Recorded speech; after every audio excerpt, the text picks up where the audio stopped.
They sold her like livestock because her womb was empty, but the rancher who bought her with a single coin was hiding something far more desperate than anyone knew. When Eliza Moreland stood trembling on that auction block, she thought her life was over. She was wrong. What happened next in that dusty New Mexico town would change 5 broken children, 1 haunted widower, and 1 barren woman forever. Stay until the end and comment what city you're watching from. I want to see how far this story travels. The spring sun beat down mercilessly on Ash Ridge's town square, turning the packed dirt into a griddle that baked through the soles of every boot and shoe. Eliza Moreland stood on a wooden platform that had been hastily erected that morning, the same platform they use twice a year for livestock auctions. The irony wasn't lost on anyone, least of all Eliza herself. Her father, Gerald Moreland, stood beside her like a carnival barker, his voice carrying across the crowd with practiced ease. He'd been a horse trader before whiskey had stolen his steadiness, and he still knew how to work a crowd, even if that crowd was watching him sell his own daughter. "Gentlemen of Ash Ridge and beyond," Gerald's voice boomed, though there was a slight tremor beneath the bravado that only Eliza could detect. "Before you stands a woman of 22 years, educated by the Sisters of Mercy, skilled in all domestic arts. She can cook a meal fit for a governor, sew stitches finer than any tailor in Santa Fe, and she knows her place, which is to keep her mouth shut and her hands busy." A few men in the crowd chuckled. Eliza felt her cheeks burn, but she kept her eyes fixed on a point just above the horizon, where the Sangre de Cristo Mountains met the sky.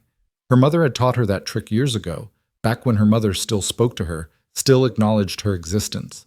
"Look beyond them, Eliza. Look to where they can't follow, and they can't touch you." But her mother's wisdom felt hollow now. Nothing could protect her from this, nothing except the mercy of whatever man might take pity on her enough to offer a price. "Now, I know what you're all thinking," Gerald continued, his voice taking on a conspiratorial tone as he leaned forward. "You're thinking, 'Gerald, why would a man like you be selling such a prize? What's wrong with her?'" The crowd murmured in agreement. This was the part they'd all been waiting for. In a town of 300 souls, there were no secrets, only different versions of the truth.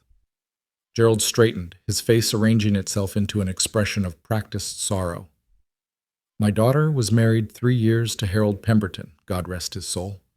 A good man, a strong man, but the Lord saw fit to take him in a riding accident last autumn." Heads nodded. They all knew about Harold's death, thrown from his horse in a ravine, neck broken clean. Some whispered it had been suicide, that the shame of a barren wife had driven him to it. Others said he'd been drunk, like half the men in the territory. The truth, Eliza knew, was simpler and sadder. Harold had been a mediocre horseman who'd taken a trail too fast in fading light, and gravity had done the rest. "In those 3 years of marriage," Gerald continued, his voice dropping, "the Lord did not see fit to bless their union with children. The midwives confirmed it. The problem lies with her. She's barren as the Salt Flats, gentlemen, can't bear children, never will." The murmur in the crowd changed tone. Some men shifted uncomfortably, suddenly finding their boots fascinating. Others leaned in with renewed interest, a different kind of interest that made Eliza's skin crawl. "But," Gerald raised his hand, silencing the whispers, "but she's healthy. She's young enough yet. And she's got skills that would make any household run smooth as clockwork. A man doesn't need sons from every woman under his roof. Maybe you've got children already. Maybe you've got a mother or sister who needs help. Maybe you just need someone to cook and clean and not complain about the life you offer her." He paused, letting his words sink in. Then he named his price. "I'm asking $50, that's all. $50 for a lifetime of service. A woman who will be grateful for whatever roof you put over her head, whatever food you see fit to provide. $50, gentlemen. Who'll start the bidding?" Silence fell over the square like a burial shroud. Eliza had known this moment was coming, had prepared herself for it all morning as her mother had braided her hair with rough, angry movements. But knowing and experiencing were 2 different things. The silence stretched and stretched, each second an eternity of humiliation. A cough from the back of the crowd. The creak of wagon wheels as someone shifted their weight. A baby crying in someone's arms, quickly shushed, but no bids. "Come now," Gerald said, his voice taking on a desperate edge. $40. That's a steal, gentlemen. $40 and she's yours tonight. Papers all legal, blessed by Father Martinez himself. More silence. Eliza could feel her father's desperation radiating beside her like heat from a stove. Her mother stood at the edge of the crowd, her face carved from stone, refusing to meet Eliza's eyes. Her younger brother, Thomas, was nowhere to be seen, probably hiding in the saloon, unable to watch this degradation of his sister. $30? Gerald said, his voice cracking now.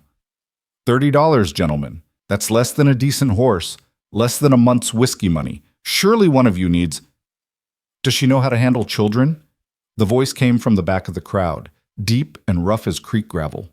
The assembled people parted slightly, creating a corridor through which a man walked forward with measured, unhurried steps. Eliza's eyes flicked to him despite herself. He was tall, easily over 6 feet, with shoulders that spoke of years of hard labor. His clothes were clean but worn, mended in several places with stitches that looked self-administered and practical rather than pretty. A wide-brimmed hat shadowed his face, but she could see a strong jaw darkened with several days of beard growth, and eyes that were a startling shade of blue-gray, like winter sky. Yes, Gerald seized on the question like a drowning man grabbing a rope. Yes, she's wonderful with children. She helped raise her younger brother, and she's got a gentle hand, patient as Job himself. The tall man stopped a few feet from the platform. Up close, Eliza could see the lines around his eyes, not from age, but from squinting into sun and wind. He couldn't have been more than 35, but he carried himself with the weariness of someone much older. "How old are the children she's cared for?" the man asked, his eyes fixed on Gerald, not Eliza. She felt oddly grateful for that. "Oh, all ages," Gerald improvised wildly. "Babes to near grown. She's got away with them, you understand. Natural instinct." "I asked her," the man said quietly, and now his eyes did shift to Eliza. "Not you." The square went utterly silent. No one spoke to Gerald Moreland that way, not in public, not when he was already humiliated by having to sell his daughter like livestock. But Gerald, surprisingly, shut his mouth. "Well, miss?" The tall man's voice was gentle, but there was steel underneath it. "How old were the children you've cared for?" Eliza's throat was dry. She hadn't expected to be asked a direct question, hadn't prepared for actual conversation. "My brother Thomas," she managed, her voice rough from disuse. "I helped raise him from when he was born until he was old enough for school. He's 16 now." The man nodded slowly. "Just the one, then?" "Yes, sir, just the one." She paused, then added, "But I helped at the church sometimes. Father Martinez would bring children from families that were struggling. I'd watch them during services, keep them quiet and fed." "Ages?" "Young ones, mostly, walking to about 8 years old." The man was quiet for a long moment, studying her with those winter sky eyes. Eliza felt herself being assessed, measured, but not in the way the other men in the crowd had looked at her. He wasn't evaluating her hips or her face or her potential for warming a bed. He was looking at something else, something she couldn't quite define. "She can't have children," Gerald interjected, clearly worried that this potential buyer was losing interest. "I want to be clear about that, so there's no dispute later. The midwives confirmed it after 3 years of marriage produced nothing. If you're looking for a woman to give you sons, you'll need to look elsewhere." "I have sons," the man said simply.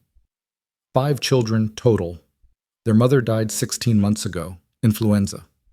A wave of understanding rippled through the crowd. Several women made sympathetic noises.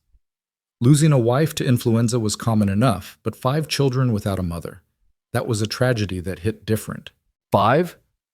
Gerald's eyes lit up. "Well then, sir, you're looking at exactly what you need. $30 and she's yours, ready to mother those children like they were her own flesh and blood." The man's jaw tightened slightly at that, but he didn't respond to Gerald. Instead, he kept his attention on Eliza. "What's your name?" "Eliza, sir. Eliza Moreland. Was Pemberton, but..." She trailed off. She'd reclaimed her maiden name after Harold's death, unable to bear the weight of the Pemberton family's judgment any longer. "Eliza," he repeated, testing the name. Then, after another long moment of consideration, He reached into his coat pocket and pulled out a small leather pouch. From it, he extracted a single coin, a silver dollar, and placed it on the edge of the platform with a soft clink. The crowd gasped. Gerald's face went purple. "Now see here," Gerald sputtered. "I said $30. That's $1. One. That's an insult, sir, and I'll not have my daughter—" "This is all she's worth in this town," the man interrupted, his voice still quiet but carrying an edge now. "Because in this town, she's been judged and found wanting through no fault of her own. She's been called barren, useless, a burden. You're selling her because you're ashamed of her. Every person in this square knows it." Gerald's mouth worked soundlessly, his face shifting from purple to an alarming shade of red. The tall man continued, his eyes now moving to the crowd. "If any man here valued her for her skills, her character, her humanity, you'd have bid already. But you haven't. Because all you see is a woman who can't bear children. And in your eyes, that makes her worthless." He paused. "So I'm offering $1, which is $1 more than anyone else values her at. And when she leaves here with me, she won't be judged anymore. Not in my house. Not by my children. Not by me." The square was so quiet that Eliza could hear her own heartbeat thundering in her ears. She stared at this stranger, this tall rancher with winter eyes and a voice like distant thunder, and felt something crack open in her chest, something that had been frozen solid since the day the midwife had confirmed what Harold's mother had been whispering for years. That's robbery." Gerald finally found his voice. "Highway robbery. I'll have the sheriff's standing right over there," the man said, nodding toward a portly figure at the edge of the crowd. "And he can confirm that this is a legal transaction. You set the terms yourself. Any man with coin can take her tonight. I've got coin. I'm taking her. Unless," he added, turning back to face Gerald directly, "you'd like to call off the sale entirely and take your daughter home with the dignity she deserves?" It was a challenge, plainly spoken. Keep your daughter and admit you were wrong to sell her, or take the dollar and live with the shame of it. Gerald Moreland had never been a man who chose dignity over profit, no matter how small. His hand shot out and snatched the silver dollar from the platform. "She's yours," he said hoarsely, "and good riddance. Papers will be drawn up by sundown." The tall man nodded once, then turned to Eliza. "I'm Bo Thatcher. I have a ranch about 8 miles northeast near the canyon rim. I need help with my children. They're hurting, and I can't reach them the way their mother could. I can offer you a room of your own, 3 meals a day, and $1 a week for personal necessities. In exchange, I need you to care for the house and the children. Just that. Nothing else." The way he emphasized those last 2 words made his meaning clear. Eliza felt tension she hadn't known she was carrying release from her shoulders. "I understand, Mr. Thatcher," she said softly. "Can you ride?" "Yes, sir." "Not well, but I can stay on a horse." "Good enough. I've got a wagon. Collect whatever belongs to you. We're leaving now." "Now?" Eliza blinked. "But the papers?" "Will be delivered to my ranch when they're ready. I'm not leaving you here 1 minute longer than necessary." Bo Thatcher's voice was firm, brooking no argument. Eliza looked toward her mother, hoping for what? A goodbye? A moment of reconciliation? But her mother had already turned away, disappearing into the crowd with her shoulders rigid and her head held high, as if she could walk away from the shame of this day through sheer force of will. Her father had pocketed his dollar and was already heading toward the saloon, no doubt planning to drink away his humiliation. "I'll just—" Eliza's voice faltered. "My things are at my parents' house. It's just a few minutes." "I'll come with you," Bo said, "so there's no trouble." They walked through the parting crowd in silence, Eliza acutely aware of the eyes following them, the whispers starting up like wildfire in their wake, Mrs. Henderson clutching her rosary and murmuring prayers, Old Man Sawyer shaking his head in disgust, though whether at her father or at Bo's $1 bid, she couldn't tell. The Martin twins, barely 18, watching with wide eyes that would fuel gossip for weeks. The Moreland house sat at the end of a dusty street, small and shabby with peeling paint and a sagging porch. Eliza had grown up in this house, but it had never felt like home, more like a way station, a temporary place she was expected to leave as soon as some man claimed her. Well, someone had claimed her now. She pushed open the door. It was never locked, and went directly to the small room she'd occupied since returning from her brief marriage to Harold. Her possessions fit into a single carpet bag, 2 dresses, one for every day and one for church. Undergarments that she'd mended so many times they were more patch than original fabric. A brush with half its bristles missing, a small Bible her grandmother had given her, and a tin locket containing a tiny portrait of her mother from happier days. She paused over the locket, her thumb tracing the tarnished surface. Her mother had given it to her on her wedding day, pressing it into her palm with a kiss to her forehead, the last tender gesture between them before Harold's mother had started making pronouncements about Eliza's deficiency, and her own mother had withdrawn into cold silence rather than defend her daughter. Eliza fastened the locket around her neck, tucking it beneath her collar where it rested against her heart like a coal of mixed warmth and pain.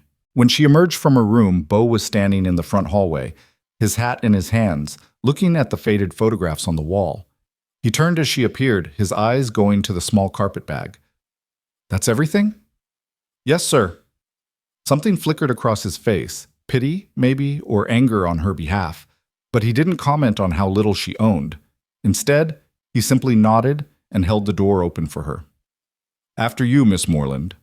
The wagon was parked in front of the general store, a sturdy buckboard with worn but well-maintained wheels. 2 horses stood patiently in their traces, their coats dull with dust from the road. Beau helped Eliza up onto the bench seat with a brief touch to her elbow, then climbed up beside her and took the reins.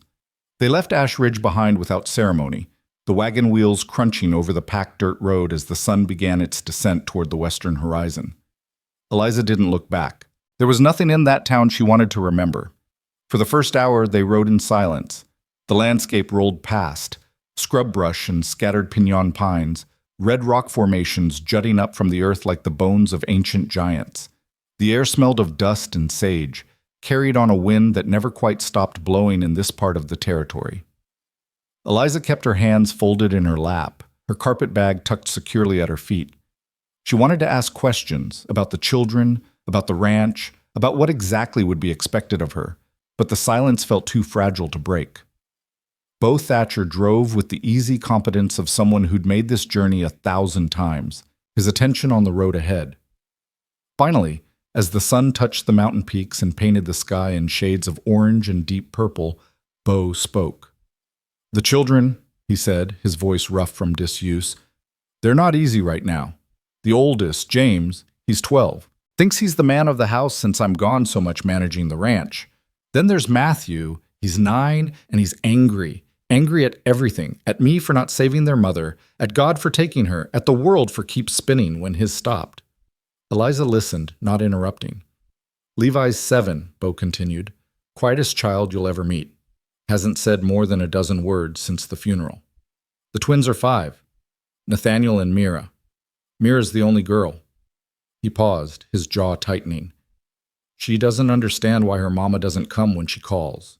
Keeps asking when she's coming home." "And you tell her?" "The truth. That her mama's with God now, that she's not coming back. But truth doesn't mean understanding, not at 5 years old." Beau's hands tightened on the reins. "My wife," Catherine was her name, "she was the heart of everything. The house, the family, the whole ranch. When she died, it was like someone ripped the center out of our world and expected us all to just keep standing." "I'm sorry," Eliza said softly. "That's a terrible loss." "Yes." Beau was quiet for another long moment. Then, "I need to be clear about something, Miss Moreland. I didn't bring you to my ranch to replace Catherine. No one could do that. And I didn't bring you to be my wife. I'm not ready for that, may never be ready for it. I brought you because my children are drowning in grief, and I can't reach them.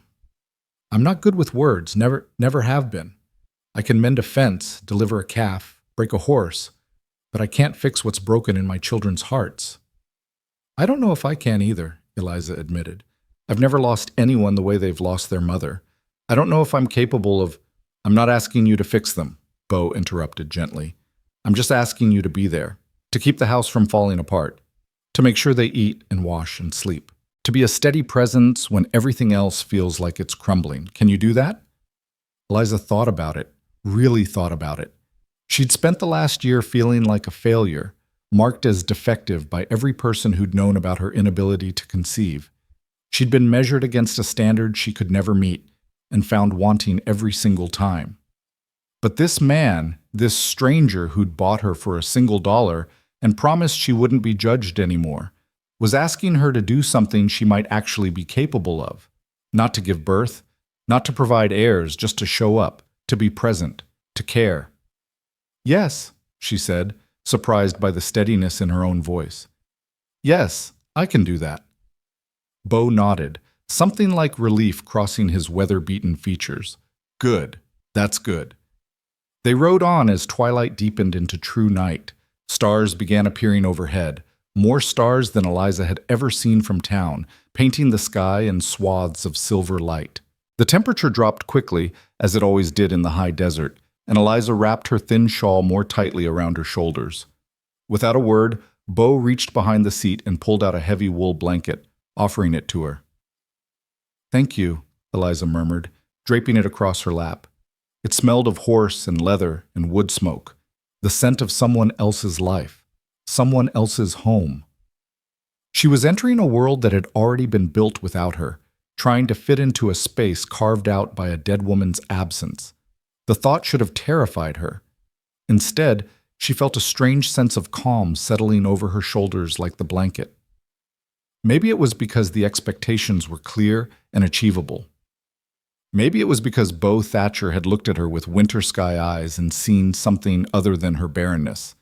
Maybe it was simply because anything, absolutely anything, was better than standing on that platform while her own father sold her to the highest bidder. Or in this case, the only bidder. "There," Bo said, pointing ahead. "That's home." Eliza followed his gesture and saw lights flickering in the distance, lantern light, warm and yellow against the darkness. As they drew closer, she could make out the shape of buildings. A main house, a barn, several outbuildings clustered together like a small settlement carved out of the wilderness. The house itself was larger than she'd expected, a 2-story structure with a wide porch wrapping around the front. It looked solid, well built, though even in the darkness she could see signs of neglect: peeling paint, a shutter hanging loose, weeds growing up through the porch steps. A house without a woman's hand for 16 months would show such signs. Bo brought the wagon to a stop in front of the porch and set the brake.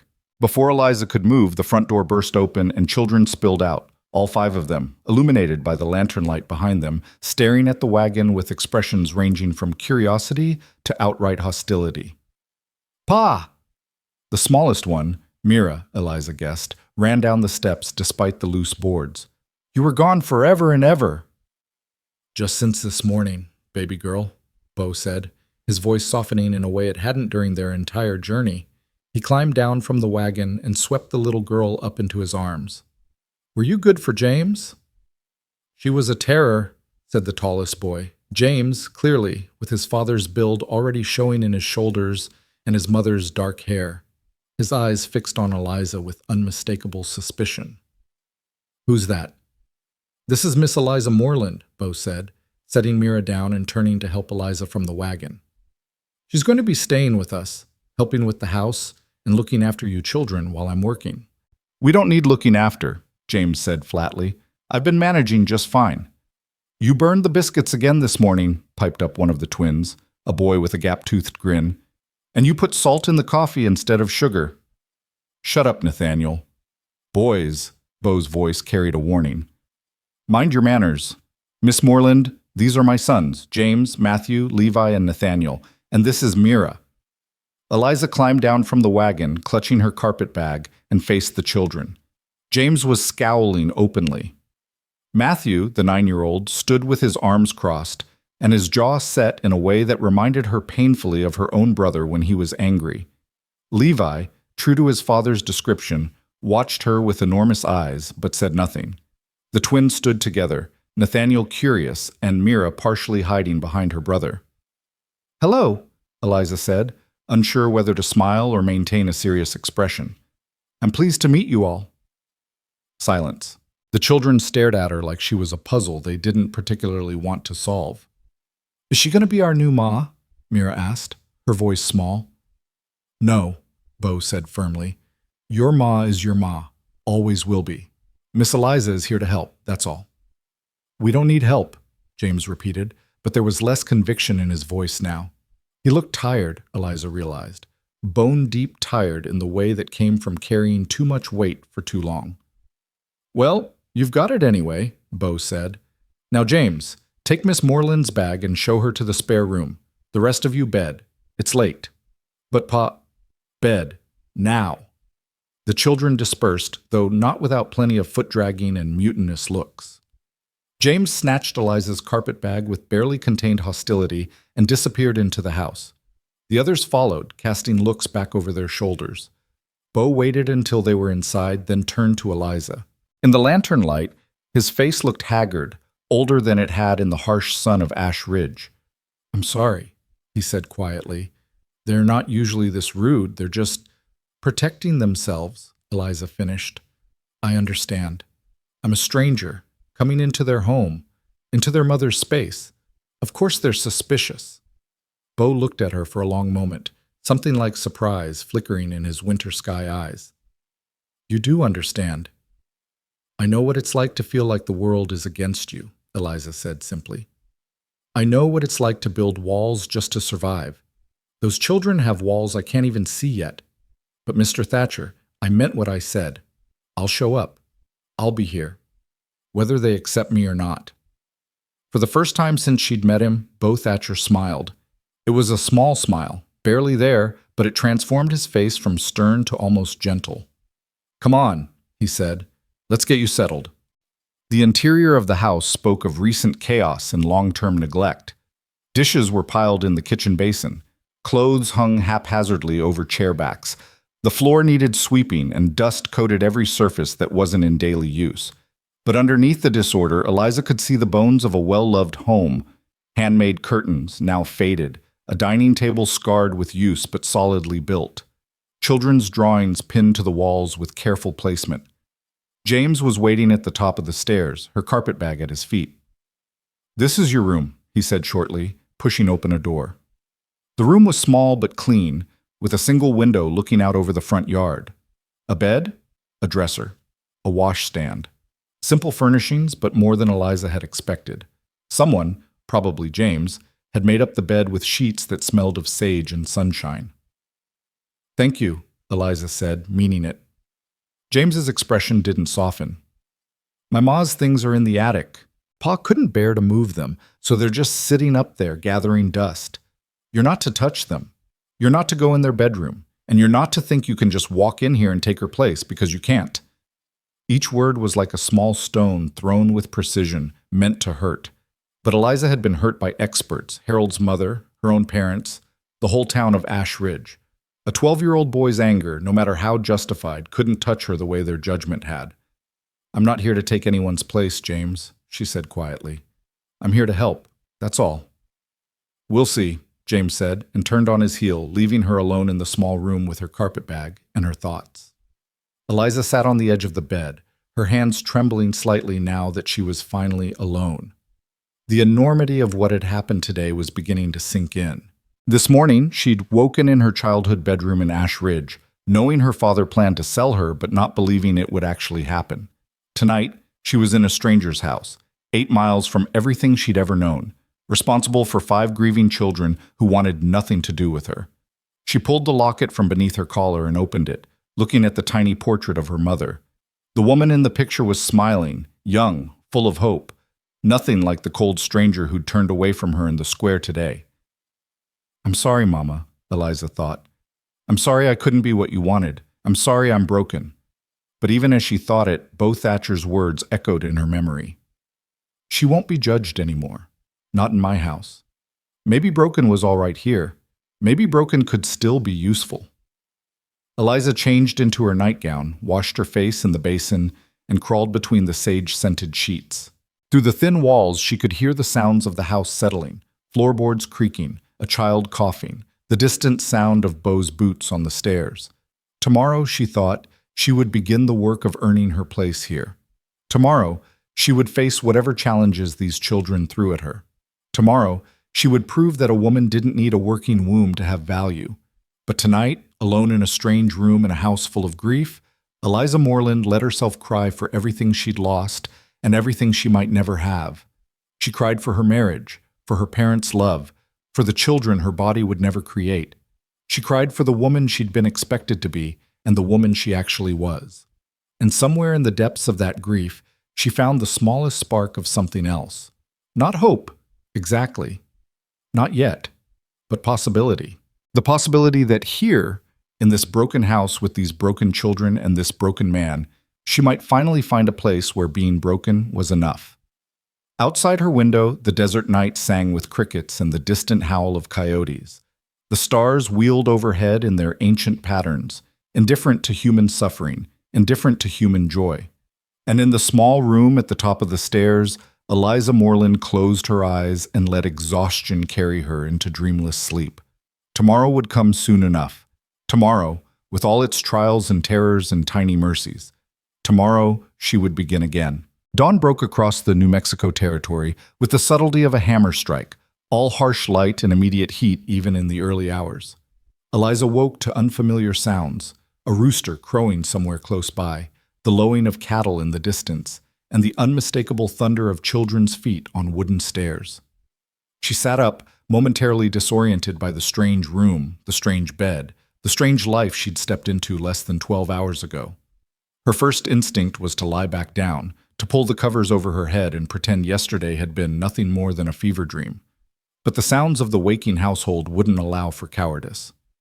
Eliza dressed quickly in her everyday dress, a faded calico that had seen better years, and braided her hair with fingers that still trembled slightly.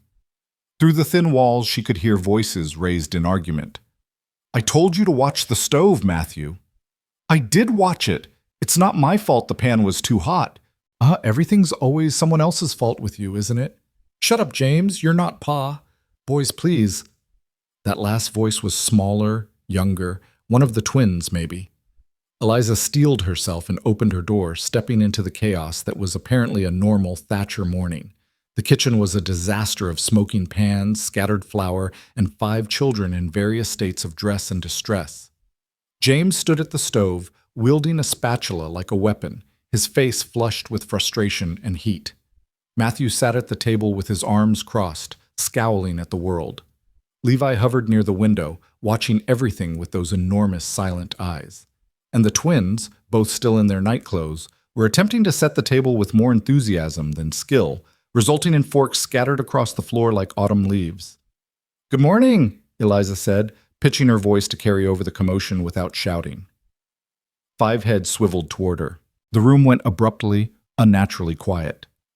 "Pa's already out with the cattle," James said finally, his tone making it clear this was a warning, not just information. "He left before sunup. Said to tell you there's eggs in the coop, milk in the cold cellar, and flour in the pantry." "Thank you." Eliza moved into the kitchen, assessing the damage. Burned eggs in one pan, what looked like the remains of an attempted pancake in another.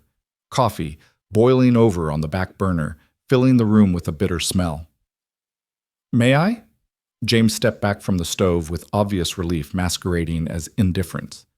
"Suit yourself." Eliza had learned to cook in her mother's kitchen under the strict tutelage of a woman who believed that proper food preparation was a woman's highest calling. She'd never particularly enjoyed it, but she knew her way around a stove. She removed the ruined pans, dumped the coffee, which was more sludge than beverage, and started fresh. The children watched her in silence, their expressions ranging from James's barely concealed hostility to Mira's wide-eyed curiosity. "Nathaniel, Mira," Eliza said as she measured coffee grounds. "Could you pick up those forks and put them in the basin? We'll need to wash them before we use them." The twins looked at each other, then at James, clearly seeking permission. When he didn't object, they scurried to obey, treating it like a game to see who could collect the most forks. "Matthew," Eliza continued, finding eggs in a basket near the door, "would you mind fetching water from the pump? We'll need it for washing up." "Get it yourself," Matthew said, not moving from his chair. Eliza paused, an egg in each hand, and turned to look at the 9-year-old properly. His jaw was set, his eyes bright with challenge. This was a test, she realized. Push too hard and she'd lose him completely. Back down and she'd never earn his respect. "All right," she said mildly, turning back to her work. "I'll get it myself in a moment." Though I have to say, your father struck me as the kind of man who raises children with better manners than that. It was a gamble, invoking Beau's authority when he wasn't present to back her up, but something in the boy's expression flickered. Shame, maybe, or the ghost of remembered lessons about courtesy. He stood up so abruptly his chair scraped across the floor. "Fine," he muttered, grabbing the water bucket and stalking out the back door. Small victory. Eliza allowed herself a mental note of it before cracking eggs into a bowl. Beside her, James was studiously ignoring her presence, but she could feel his attention tracking her every move. "Your mother must have been a wonderful cook," Eliza ventured, whisking the eggs with a fork. "This is a well-organized kitchen. Everything has its place." "She was the best," Mira piped up, her voice carrying that peculiar combination of pride and pain that children use when talking about lost parents. "She made cinnamon rolls every Sunday, and her stew was better than anyone's in the whole territory." "Mira," James said sharply, "don't." "But it's true.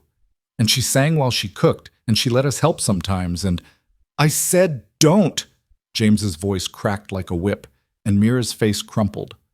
The little girl fled from the kitchen, her bare feet slapping against the wooden floor as she ran toward the stairs.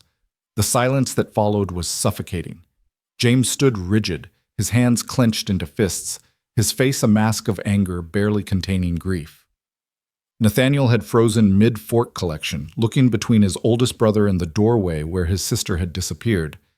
Even Levi, silent Levi, had turned from the window to stare. "I'll go talk to her," Eliza said quietly. "You'll leave her alone," James shot back. "You don't know anything about her. You don't know anything about any of us." "You're right," Eliza agreed, setting down her whisk. "I don't know you. I don't know what your mother was like, or how much you miss her, or how angry you are that I'm here in her kitchen, using her pans, trying to fill a space that was never meant to be empty." She met James's eyes steadily.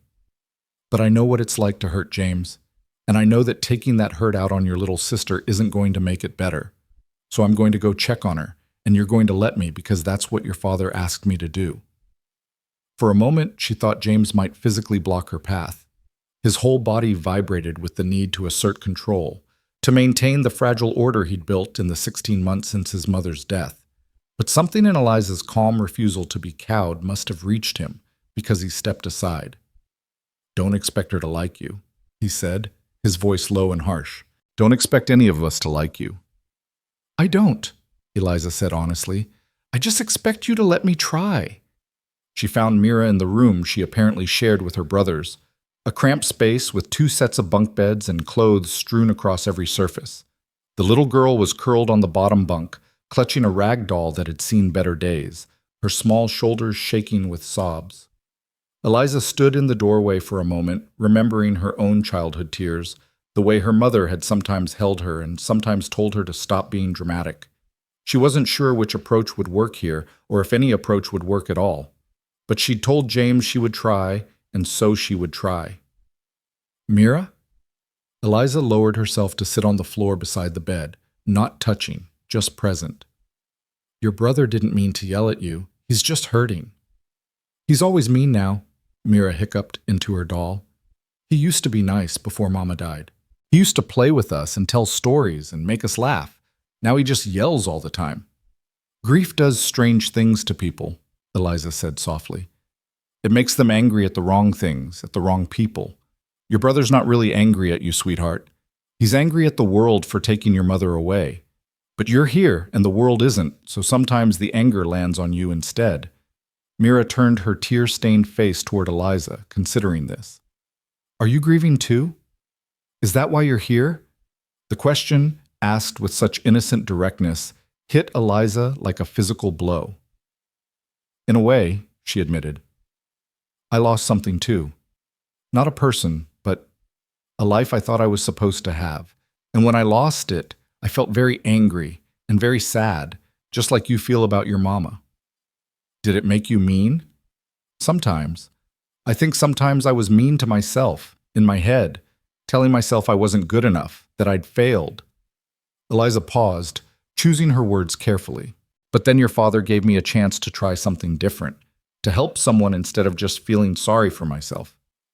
Do you think that was a good thing for him to do? Mira nodded slowly, her fingers worrying at the doll's yarn hair. Mama always said helping people was the best medicine for sad hearts. Your mama sounds like she was very wise. She was the best mama in the whole world, Mira declared, fresh tears welling up.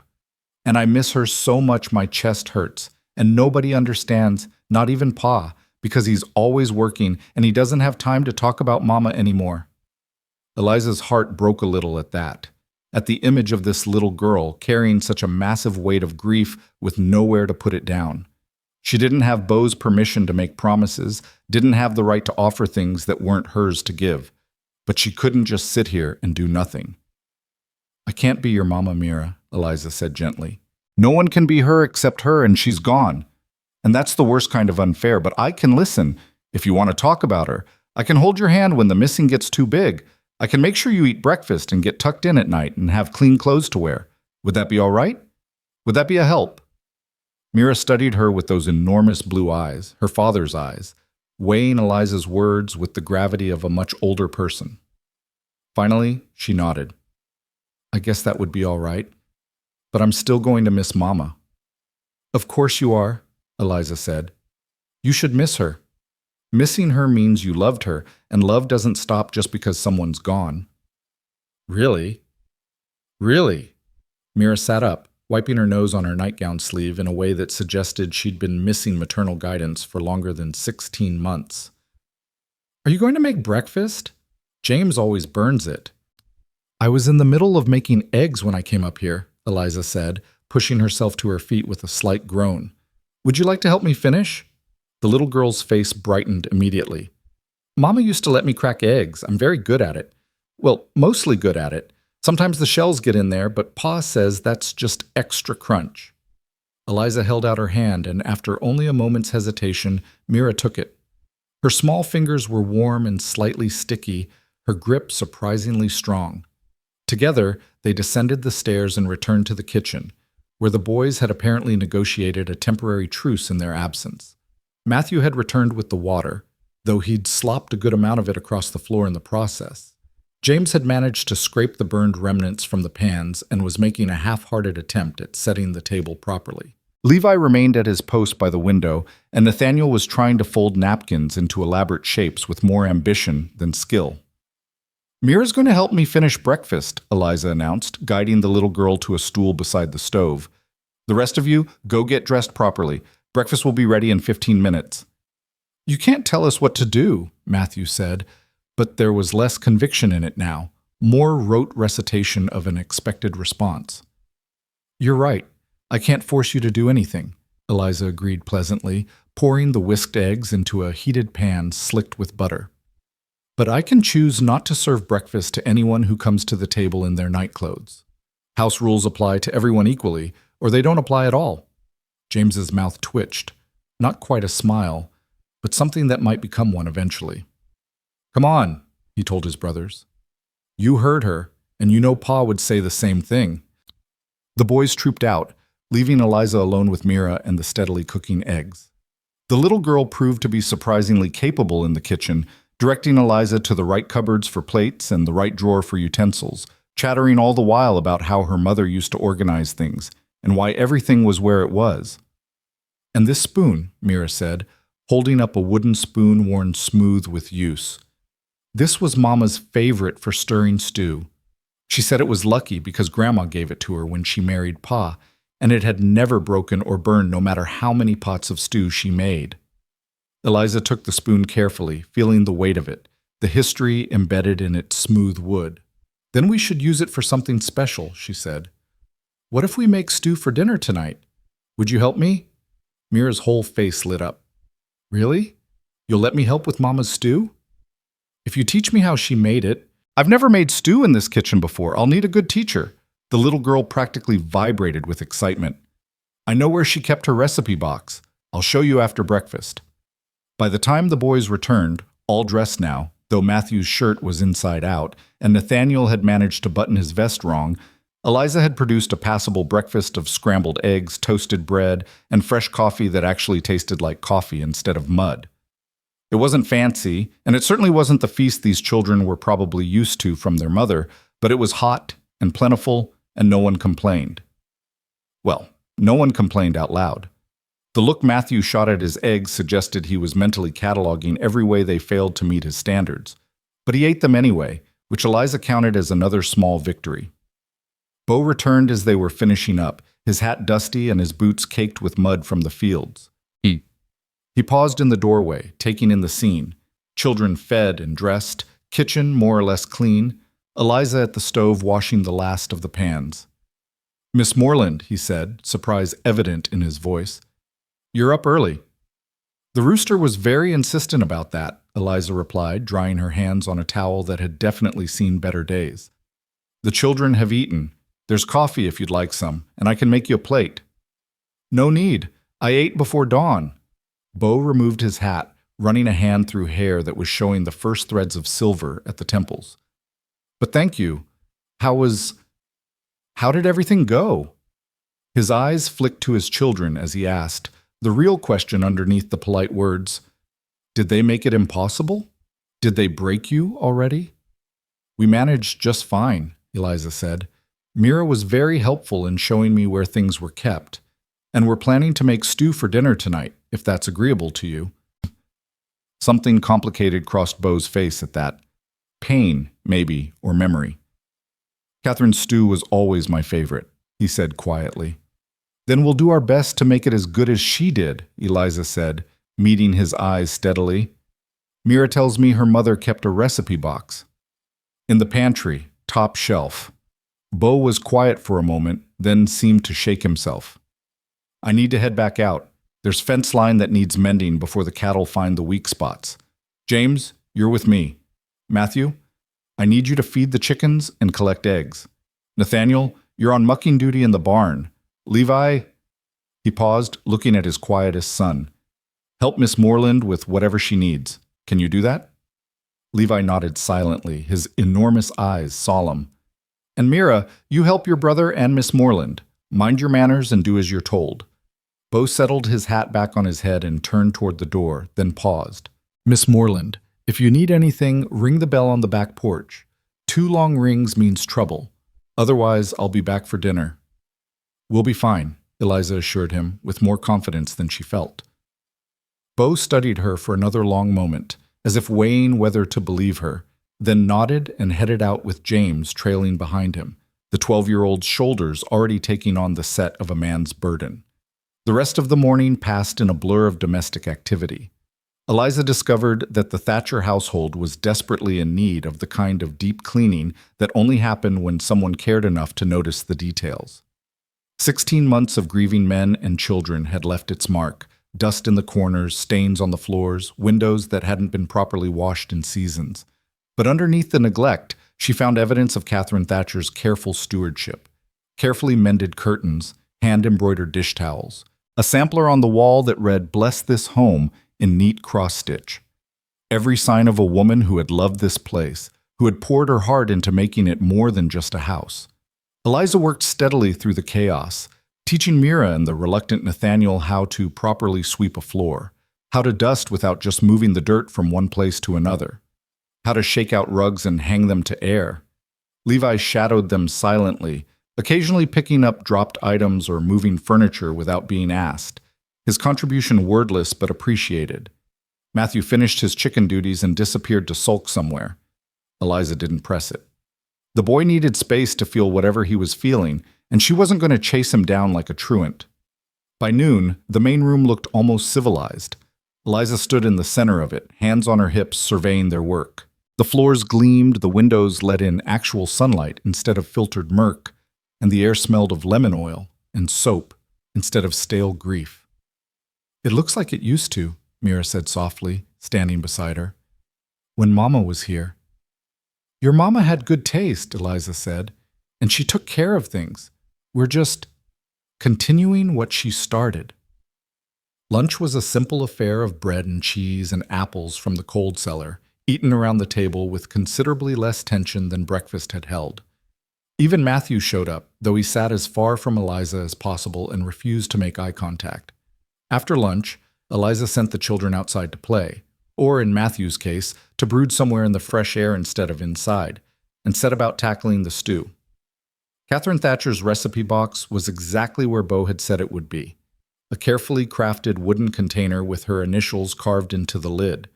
Opening it felt invasive, like reading someone's diary. These were Catherine's recipes, written in her own hand, splattered with years of cooking stains and kitchen accidents. Each card was a piece of her life, her knowledge passed down through ink and paper. The stew recipe was near the front, written in careful script. Mother Thatcher's beef stew. Use the tough cuts, they taste better. Don't rush the browning. Let it simmer until the meat falls apart. Add love and patience in equal measure. That last line made Eliza's throat tight. She could almost see Catherine standing at this stove, writing those words, believing that love and patience were ingredients that mattered as much as beef and carrots. Can I help? Mira had appeared at her elbow, quiet as a cat. Of course, Eliza said, swallowing past the emotion. You can be my assistant chef. First thing we need is meat from the cold cellar. Think you can show me where that is? Together, they gathered ingredients. Tough beef that needed slow cooking, potatoes from the root cellar, carrots and onions, herbs from the dried bundles hanging in the pantry. Mira narrated her mother's methods as they worked, her small voice carrying the weight of precious memories. Mama always sang when she cut up vegetables, Mira offered, watching Eliza chop onions. Said it made the time go faster and the food taste better. What did she sing? All kinds of things, church hymns sometimes, but mostly this one song about a mockingbird. I don't remember all the words, but it went like this. Mira hummed a few bars of a melody that was probably Hush Little Baby, her pitch uncertain but her enthusiasm absolute. Eliza found herself humming along, then quietly singing the words she remembered from her own childhood.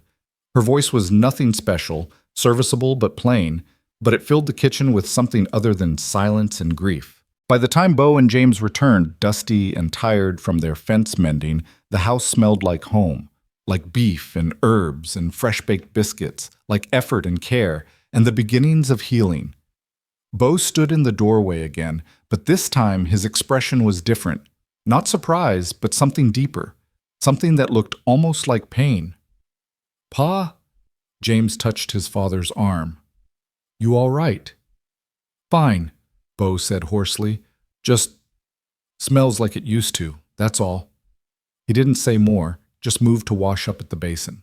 But Eliza saw the way his hand shook slightly as he worked the pump, the way he kept his face turned away from his children so they wouldn't see whatever emotion was threatening to unmoor him. Dinner was a quiet affair, tension threaded through every bite. The stew was good, not perfect, but good, and the children ate with the kind of focus that suggested they'd been half-starved for this particular comfort food. Even Matthew managed 3 helpings, though he still refused to acknowledge Eliza directly. This is just like Mama's, Mira announced happily. Miss Eliza made it from Mama's recipe, and I helped. It's very good, Bo said, his voice carefully neutral. Thank you, Miss Moreland. Mira did most of the work, Eliza demurred. She knew exactly how her mother made it. I just followed instructions. James looked up at that, something shifting in his expression. Not acceptance, not yet, but maybe the first crack in his armor. You used Ma's recipe box? With your father's permission, yes. Eliza met the boy's eyes. Your mother's recipes are treasures, James. They deserve to be used, to keep feeding this family the way she would have wanted. I hope that's all right. James didn't answer immediately, turning the question over in his mind. Finally, he nodded once. Yeah, I guess that's all right. Ma wouldn't want all her recipes just sitting there gathering dust. It was the first thing approaching approval James had offered, and Eliza accepted it for the gift it was. After dinner, the children scattered to their evening routines, James to help his father with final chores, Matthew to wherever he went to be alone with his anger, the younger ones to play in the fading light. Eliza cleaned up the kitchen, her hands moving through the familiar rhythm of washing and drying and putting away. She was elbow-deep in soapy water when Levi appeared at her side, so quiet she hadn't heard him approach. He held out a tin cup with both hands, offering it like a sacred object. Eliza dried her hands and took the cup, examining it. It was dented, clearly well used with no particular distinction except for the fact that a small flower had been scratched into the metal. Amateur work, probably done with a nail. "Did you want me to wash this?" she asked gently. Levi shook his head. Then, in a voice so soft she had to strain to hear it, "For you, Mama's cup.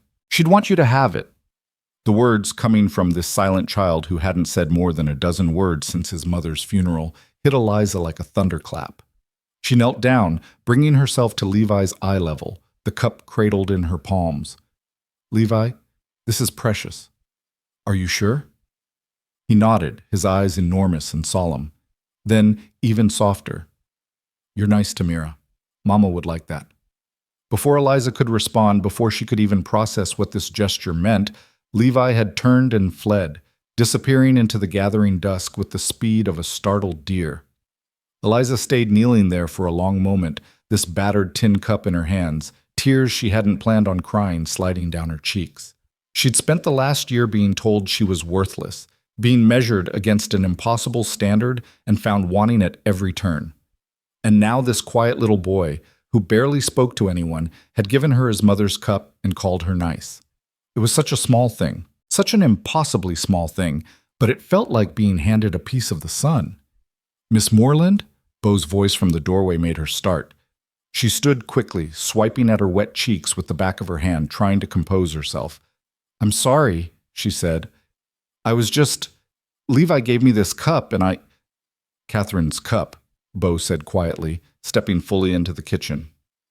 She drank her morning coffee from it every day, claimed it kept the coffee hotter than any other cup in the house, though I think it was just because it was her favorite. "He said she'd want me to have it, because I was nice to Mira." Eliza's voice cracked despite her best efforts. "I don't think anyone's called me nice in a very long time, Mr. Thatcher." Beau moved closer, his boots soft on the clean floor, and gently took the cup from her trembling hands. He turned it over, finding the scratched flower, his thumb tracing it with obvious familiarity. "I did that," he admitted. "Scratched that flower on there for her first Mother's Day after James was born. Wanted to give her something special, but we didn't have much money. So I took a nail and spent an evening scratching this sorry excuse for a daisy into the tin. She cried when I gave it to her, told me it was the most beautiful thing she'd ever seen." He handed the cup back to Eliza, his winter sky eyes holding hers. "Levi hasn't spoken more than a handful of words since the funeral. The doctor said it's grief, that he'll talk again when he's ready. But he talked to you today, gave you something precious. That means something, Miss Moreland. That means you're doing exactly what I hoped you'd do." "I'm just trying to help," Eliza whispered. "I don't know if I'm doing it right. I burned the first pot of coffee this morning, and I'm pretty sure Matthew hates me, and James barely tolerates my existence, and I keep feeling like I'm walking through someone else's life, someone else's home." "You are," Beau interrupted gently. "You're walking through Catherine's life, trying to keep it going when she can't. That's an impossible task, Miss Moreland. No one expects you to be her, but maybe you can be yourself here. Maybe that's enough."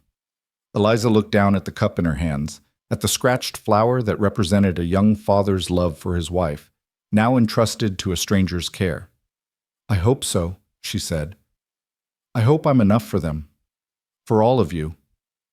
Beau didn't respond to that, just stood there in the fading light of the kitchen, close enough that Eliza could smell the day's work on him, dust and sweat and honest labor. For a long moment, they simply existed in the same space, two broken people trying to hold together a household fractured by loss. Then Beau stepped back, clearing his throat. "I should check on the boys, make sure they're settled for the night. Thank you for dinner, Miss Moreland, and for everything else today." "Eliza," she said impulsively. "You can call me Eliza. Miss Moreland makes me feel like a school teacher." The corner of Beau's mouth lifted, not quite a smile, but close. "Eliza, then. Good night." "Good night, Mr. Thatcher." "Beau," he countered. "Fair's fair." "Good night, Beau." After he left, Eliza finished cleaning up, then climbed the stairs to her small room. She placed Catherine's cup on the dresser, positioned so it would be the first thing she saw in the morning. A reminder that she had a place here, however tentative. A reminder that even silent children could offer grace when you least expected it. She changed into her nightgown and sat on the edge of the bed, pulling out her mother's locket again. But tonight, instead of feeling only pain when she looked at the tiny portrait, she felt something else threading through the grief. Purpose, maybe. or belonging, or just the simple relief of having made it through one full day without completely falling apart. Outside her window, the desert night sang its ancient song, and in the house below, 5 children and one grieving father settled into sleep, their home a little cleaner, their bellies a little fuller, their grief a little less suffocating than it had been the day before. It wasn't much, but it was something. And sometimes Eliza was learning something was enough. The days that followed settled into an uneasy rhythm, like a song played in an unfamiliar key.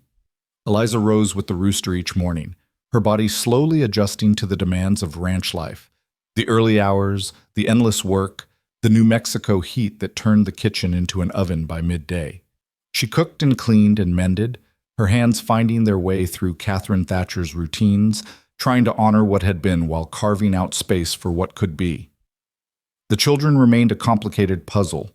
Mira had attached herself to Eliza with the intensity of a 5-year-old who'd been starving for maternal attention, following her from room to room, chattering endlessly about her mother and her dreams, and the elaborate stories she invented for her rag doll. Nathaniel was easier, his sunny disposition making him quick to accept anyone who showed him kindness and didn't yell. He'd taken to helping Eliza with small tasks, his gap-toothed grin appearing whenever she praised his efforts. Levi remained silent, but he was present in ways that mattered, appearing at her elbow when she needed something moved, leaving small gifts like wildflowers or interesting rocks on her windowsill, his enormous eyes tracking her movements with an intensity that was both unnerving and oddly comforting. James had progressed from outright hostility to wary tolerance, though he still watched her like a hawk, ready to pounce if she made one wrong move. And Matthew remained stubbornly, determinedly angry, his 9-year-old rage a wall she couldn't seem to breach, no matter how gentle her approach. 3 weeks into her tenure at the Thatcher Ranch, everything changed. It started innocently enough. Mira woke up fussy, complaining that her throat hurt and her head felt funny. Eliza felt the little girl's forehead, warm but not alarming, probably just a summer cold, nothing that rest in fluids wouldn't cure. "You're staying in bed today, sweetheart," Eliza said, tucking the covers around Mira's small body. "I'll bring you some tea with honey, and you can rest while your brothers do their chores." "But I wanted to help you make bread," Mira protested weakly, her voice already taking on that raspy quality that came with illness. "The bread will wait. You can't help me if you're sick." Eliza smoothed the damp hair back from Mira's forehead. "Close your eyes now. I'll check on you in a little while." By noon, Mira's condition had worsened. The mild fever had spiked into something more serious, her small body burning hot to the touch despite the cool cloths Eliza kept applying. The little girl drifted in and out of consciousness, mumbling nonsense about her mother and the chickens and whether the sky was supposed to be that color. "I need to get your father," Eliza told James, trying to keep the panic out of her voice. "Can you ride out to the north pasture where he's working?" James's face had gone pale, his earlier swagger replaced by raw fear. Is it like when Ma—" "No," Eliza said firmly, though she wasn't sure she believed it herself. "It's not like that. But she needs her father, and she needs the doctor. Can you fetch your father while I send Matthew to town for Doc Morrison?" James nodded mutely and bolted for the door, running toward the barn with the desperate speed of a child trying to outrun his worst nightmare. Matthew, when told he needed to ride to town, just stared at her with those angry eyes. "Why should I do what you say?" "Because your sister is very sick," Eliza said, her patience finally cracking under the weight of fear and exhaustion. "Because I can't leave her to ride for the doctor myself. Because, despite the fact that you've spent 3 weeks treating me like I'm your enemy, I know you love Mira. So please, Matthew, please ride to town and bring back Doc Morrison." Something in her voice, the desperation maybe, or the fact that she'd finally acknowledged his hostility directly, got through to him. Without another word, he ran for the barn, and minutes later, Eliza heard the thunder of hoofbeats as he raced toward Ash Ridge. That left her alone with Mira, Levi, and Nathaniel. The twins had understood enough to know something was very wrong, their usual energy subdued into worried stillness. "Levi," Eliza said, "I need you to pump fresh water and bring it up here, as much as you can carry. Nathaniel, go to the root cellar and bring me any herbs you can find. Dried mint, chamomile, anything that looks like it might be for tea." The boys scattered to their tasks, leaving Eliza alone with the feverish child. Mira's breathing had turned ragged, each breath a labored effort. Her skin was dry and burning, her lips cracked despite Eliza's attempts to get her to drink. "Please," Eliza whispered, pressing another cool cloth to Mira's forehead. "Please don't take this child. She's already lost her mother. Don't make her brothers lose her too." She didn't know who she was praying to. She'd never been particularly religious, her faith tested and found wanting during the long, barren years of her marriage. But in this moment, with this little girl burning up in her arms, she would beg anyone, anything, for help. Levi returned with water, his eyes huge and frightened. Nathaniel brought an armful of dried herbs, some of which Eliza recognized, and some she didn't. She made a tea from chamomile and mint, sweetening it with honey, and tried to coax Mira into drinking. "Come on, sweetheart," she murmured, supporting Mira's head while holding the cup to her cracked lips. "Just a few sips. That's all I need. Just a few sips." Mira managed 2 swallows before turning her head away, whimpering. Time became elastic, stretching and compressing in ways that defied logic. Minutes felt like hours. The sun crawled across the sky with agonizing slowness. Eliza kept working, cool cloths, fresh water, attempts to get liquids into Mira's body. Levi and Nathaniel hovered nearby, too frightened to leave but too helpless to do anything useful. When Bo finally burst through the door, his face was a mask of controlled terror. Behind him came James, and behind James came Matthew, with Doc Morrison, a grizzled man in his 60s who'd seen every kind of illness the territory had to offer. "Out," Doc Morrison said, shooing everyone but Eliza from the room. "All of you out. Let me examine the child." The next 20 minutes were excruciating. Doc Morrison poked and prodded, listened to Mira's labored breathing, checked her pupils and her pulse, and a dozen other things Eliza didn't understand. His face remained professionally neutral, giving nothing away. Finally, he straightened and turned to Eliza. "How long has she been like this?" "Since this morning. She woke up with a sore throat and a mild fever. By noon, it had gotten much worse." "Have you been keeping her cool, giving her fluids?" "As much as I could get her to take. She's barely conscious most of the time." Doc Morrison nodded slowly, then pulled a small vial from his bag. "This is willow bark extract. Dissolve 2 drops in water and get her to drink it. It'll help bring the fever down. Keep doing what you've been doing. Cool cloths, fluids, rest. And don't let anyone else in this room unless they've already had scarlet fever." "Scarlet fever?" Eliza's blood ran cold. "Are you sure?" "Pretty sure. The rash will confirm it in the next day or so, but all the signs are there." He fixed her with a stern look. "This is serious, miss. This fever could kill her if it gets any higher. You need to stay with her, keep her cool, get fluids in her any way you can. Can you do that?" "Yes," Eliza said, her voice steadier than she felt. "I can do that." "Good. I'll be back tomorrow to check on her. In the meantime, keep everyone else away. Scarlet fever spreads like wildfire, and the last thing this family needs is all 5 children sick at once." He left the vial on the bedside table and headed downstairs to give Bo the same grim news. Eliza could hear the murmur of voices, the sharp intake of breath when Bo learned what his daughter was facing, the doctor's measured reassurances that meant nothing in the face of actual fear. When Bo appeared in the doorway, his face was gray. "Doc says you're to stay with her, that you're doing everything right." "I'll take care of her," Eliza promised. "I won't leave her side." "The boys will be fine. They can manage for a few days. James knows how to cook basic meals, and Levi and Nathaniel can handle the chickens and the smaller chores. You focus on the ranch, and I'll focus on Mira." Bo looked at his daughter, so small and fragile in the bed, and something broke in his expression. "I can't lose her too," he said hoarsely. "I can't. It'll kill me." "You won't lose her," Eliza said with more confidence than she possessed.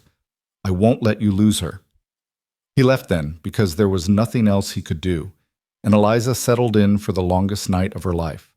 She pulled a chair close to the bed and kept vigil, changing the cool cloths every few minutes, dripping water and willow bark extract onto Mira's cracked lips, monitoring every breath and whimper.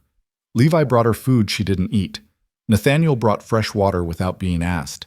James appeared in the doorway every hour, his face haggard with worry, needing to see that his sister was still breathing. Even Matthew came, standing in the hallway outside the room, not entering but not leaving either. When Eliza caught his eye, she saw past the anger for the first time. Saw the terrified little boy underneath, the child who'd already lost one person he loved and couldn't bear to lose another. "She's going to be all right," Eliza told him softly. "I promise you, Matthew. I'm going to make sure she's all right." "You can't promise that," Matthew said, his voice cracking. "Nobody can promise that. Ma died even though everyone said she'd get better. You can't promise anything." "You're right," Eliza admitted. "I can't know for certain what's going to happen, but I can promise that I'll do everything in my power to help her. I won't sleep, I won't rest, I won't stop fighting for her. That much I can promise." Matthew stared at her for a long moment, then nodded once and disappeared back down the hallway, his footsteps heavy with the weight of remembered grief. The night deepened. Mira's fever raged. Eliza worked through exhaustion, through the ache in her back from bending over the bed, through the scratchy dryness of her own eyes.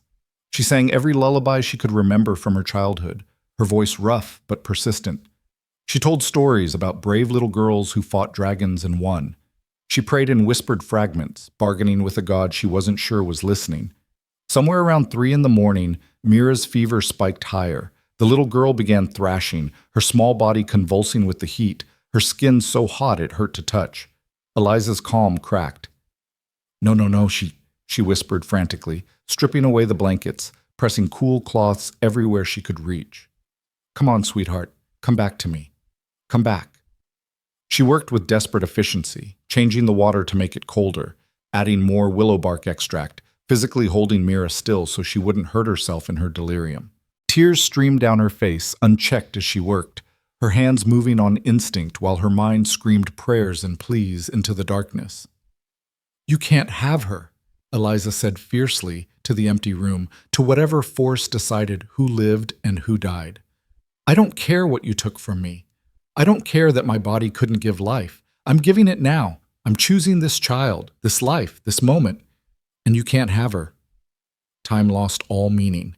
There was only Mira's burning skin and Eliza's cool cloths, only the ragged breathing and the whispered prayers, only the endless battle between fever and will. And then, just as the first gray light of dawn began seeping through the window, something shifted. Mira's thrashing slowed. Her breathing, while still labored, became more regular. Eliza pressed her palm to the child's forehead and felt not coolness, not yet, but less heat. The fever was breaking. "That's it," Eliza whispered, exhausted tears falling faster now. "That's my girl. Come back to us. Come on back." As the sun rose over the New Mexico desert, painting the sky in shades of gold and pink, Mira's eyes fluttered open. They were glassy and unfocused, but they were open. Her cracked lips moved, forming words that came out as barely audible whispers. "Thirsty." It was the most beautiful word Eliza had ever heard. "Yes, sweetheart, yes, I'll get you water." Eliza's hand shook as she poured fresh water, adding a drop of honey for sweetness. She supported Mira's head with infinite gentleness and helped her drink. The little girl managed 3 sips before turning her head away with a soft whimper. But it was enough. It was progress. It was life choosing to stay instead of slip away. "More later," Eliza promised, setting the cup aside. "Rest now. You're going to be all right." "Mama?" Mira's voice was confused, her eyes struggling to focus. Eliza's heart clenched. "No, sweetheart. It's Miss Eliza. Your mama's still with God, remember? But I'm here. I'm right here, and I'm not going anywhere." Mira's face crumpled, fresh tears leaking from the corners of her eyes. "Want Mama?" I know you do." Eliza smoothed the damp hair back from Mira's forehead, her own tears falling freely now. "But your mama can't come back, baby, so you've got me instead. I know I'm not her. I know I'm not what you want. But I'm here, and I love you, and I'm so very glad you decided to stay with us." She hadn't meant to say it, that she loved this child. It had slipped out in her exhaustion, a truth she hadn't even acknowledged to herself. But once spoken, she couldn't take it back, didn't want to take it back. Mira's eyes drifted closed again, but her small hand found Eliza's and held on with surprising strength. "Stay?" "Always," Eliza promised. "I'll stay always." She must have dozed then, exhaustion finally claiming her. Because the next thing she knew, someone was touching her shoulder gently, and she jerked awake with a gasp, her hand instinctively going to Mira to check that the child was still breathing. Bo stood beside her, his face showing every hour of a sleepless night. "Doc Morrison's here," he said quietly. "Came at first light like he promised. How is she?" "Fever broke about an hour ago," Eliza said, her voice hoarse from disuse and emotion.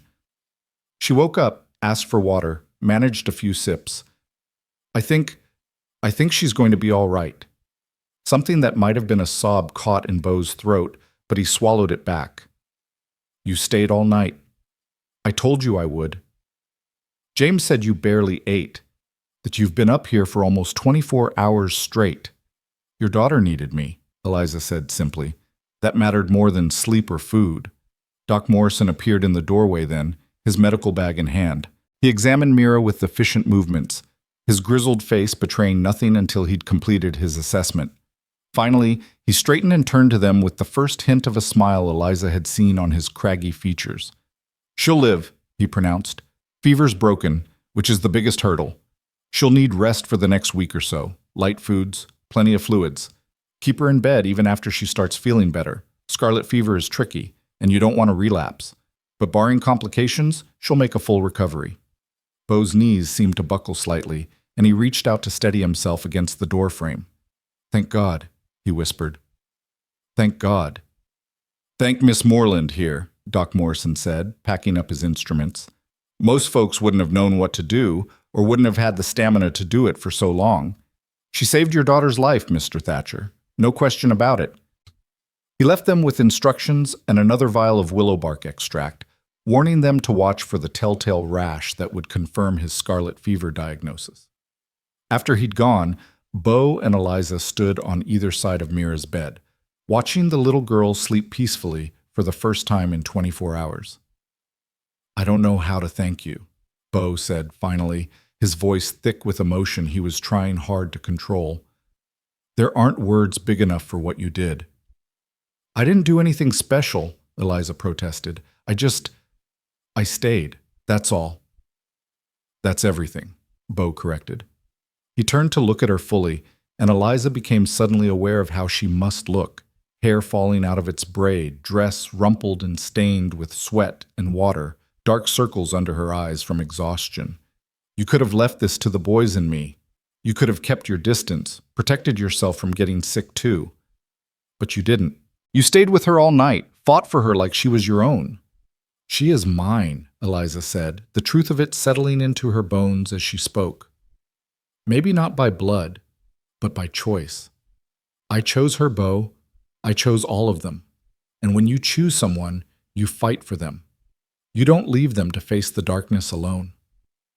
Bo's winter sky eyes held hers for a long moment, something shifting in them that Eliza couldn't quite name. "You should rest," he said finally. "I'll sit with her for a while. You've earned sleep in a real bed." Eliza wanted to argue, wanted to insist she needed to stay, but her body betrayed her with a massive yawn. "Just a few hours," she conceded. "Wake me if she needs anything." "I will." Eliza stumbled to her room and fell onto the bed still fully clothed, asleep before her head properly hit the pillow. She dreamed of fever and darkness and a little girl's hand holding hers with desperate strength. When she woke, the sun was high, and the house was filled with the smell of cooking food. She rose groggily, splashed water on her face, and made her way downstairs to find the kitchen full of activity. James stood at the stove, attempting something that might have been soup. Nathaniel was setting the table with exaggerated care, his tongue poking out between his teeth in concentration. Levi was sweeping the floor with methodical precision, and Matthew was peeling potatoes at the table, his movements angry but efficient. They all looked up when she appeared, and for a moment no one spoke. Then Nathaniel ran to her, throwing his arms around her waist with enough force to nearly knock her over. "You saved Mira," he declared. "Doc Morrison said you saved her life." "We all helped," Eliza said, steadying herself. "You boys kept the house running while I was upstairs. That mattered too." "But you stayed with her all night," James said, not turning from his soup. "You didn't sleep. You didn't eat. You just stayed." There was something different in his voice now, The hostility had burned away, leaving something raw and honest underneath. Respect, maybe. Or the beginnings of trust. Of course I stayed, Eliza said. She needed someone. Ma would have stayed too, James said quietly. Ma would have done exactly what you did. It was the highest compliment he could have given her, and they both knew it. Eliza's throat tightened with emotion. Thank you, James. That means more than you know. Even Matthew looked up from his potatoes then, his angry mask slipping just enough to show the confused, hurting boy underneath. You really meant it, he said, his voice uncertain. When you said you'd fight for her, you really meant it. Yes, Eliza said simply. I meant it. And I mean it about all of you. You're my children now, whether you like it or not. I'll fight for every single one of you. Matthew's hand stilled on the potato he'd been peeling. For a long moment, he just stared at her, working through something complex in his 9-year-old mind. Then, so quietly, she almost missed it. Thank you. It was the first kind thing he'd said to her in 3 weeks. Eliza felt tears prick at her eyes again. Apparently exhaustion had left her defenses weak, but she blinked them back. You're welcome, Matthew. Now, who's hungry? Because I smell something burning. James yelped and spun back to his soup, which had indeed begun to scorch on the bottom. The moment of emotional intensity broke into organized chaos as everyone scrambled to save lunch. But something had shifted. Some invisible line had been crossed, and they all felt it. Over the next week, as Mira slowly recovered her strength, the household found a new rhythm. James stopped watching Eliza with suspicion and started actually asking her questions about cooking, about his mother's recipes, about whether she thought a certain shirt was clean enough or needed rewashing. Nathaniel appointed himself her shadow, following her everywhere and narrating her activities like she was the most fascinating person he'd ever met. Levi's gifts increased. More flowers, more interesting rocks, and once a perfectly symmetrical bird's feather that he placed on her pillow with the reverence of someone offering treasure. And Matthew slowly, gradually let his walls come down. It started with small things, passing her the salt at dinner without being asked, offering to carry water from the pump, not scowling quite so fiercely when she asked him to do chores. By the end of the week, he'd actually smiled at something she said, a quick flash of expression that he'd tried to hide but hadn't quite managed. On the 8th day after Mira's fever broke, the little girl was finally well enough to come downstairs for dinner. She was thinner, paler, and still weak enough that Bo had to carry her, but her eyes were bright and her smile was genuine. They gathered around the table, all 7 of them, for the first meal they'd shared since Mira had gotten sick. Eliza had made chicken and dumplings from Catherine's recipe box, and fresh bread that had actually risen properly this time, and apple pie from the last of the cold cellar stores. As they ate, conversation flowed naturally. The boys talking about their chores, Mira chattering about all the things she'd missed while sick, Bo quietly listening to his children with an expression of profound relief. Eliza watched them all, these people who'd become hers through circumstance and choice, and felt something loosen in her chest. This was what family felt like, she realized. Not blood, not biology. Just people who showed up for each other, who fought for each other, who chose to stay even when staying was hard. Miss Eliza? Mira's small voice cut through the conversation. Can I ask you something? Of course, sweetheart. When I was really sick and I woke up for a little bit, you said you loved me. Did you mean it? The table went quiet. All eyes turned to Eliza, waiting for her answer. She could feel Bo's gaze particularly, though she didn't dare look at him. Yes, Eliza said, her voice steady despite the emotion threatening to swamp her.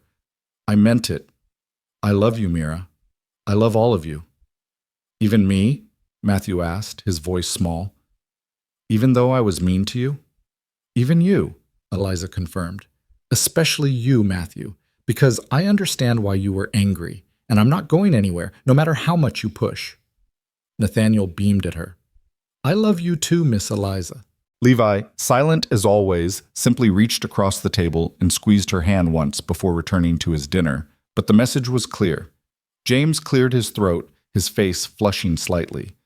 We wanted to tell you something, all of us. We talked about it while you were taking care of Mira. Oh? Eliza's heart started beating faster. Yeah. James glanced at his siblings, gathering courage. We know you're not our ma. You're not trying to be our ma, and we appreciate that. But you're here, and you care, and you fight for us. So we we wanted to know if, can we call you Mama? Mira blurted out, unable to wait for James to finish his carefully prepared speech. Not instead of our first mama, but like a second mama? The mama who's here now? Eliza couldn't speak, couldn't breathe. The question hung in the air like something holy, like an offering she didn't deserve but desperately wanted to accept. You don't have to, James added quickly, misreading her silence. We know it's a big thing to ask. We just thought, yes, Eliza managed, her voice breaking. Yes, you can call me Mama. I'd be honored. The smile that broke across Mira's face was brighter than the New Mexico sun. Really?